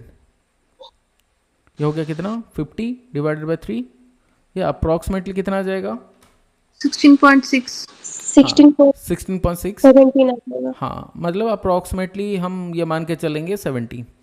ठीक है ना, 17 GTT, हाँ. GTT पर मिनट। अच्छा ये GTT का ना एक बार पूछा था, फुल फॉर्म क्या है बताओ? GTT का फुल फॉर्म क्या है बताओ, कौन बोलेगा? एक बार क्वेश्चन पूछ लिया था, GTT मतलब क्या है? GTT का मतलब है ड्रॉप, फुल फॉर्म पूछ लिया। ड्रॉप.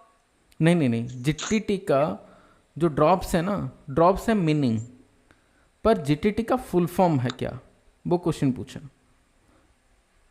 सर ग्लूकोज टॉलरेंस नहीं, ग्यूट है।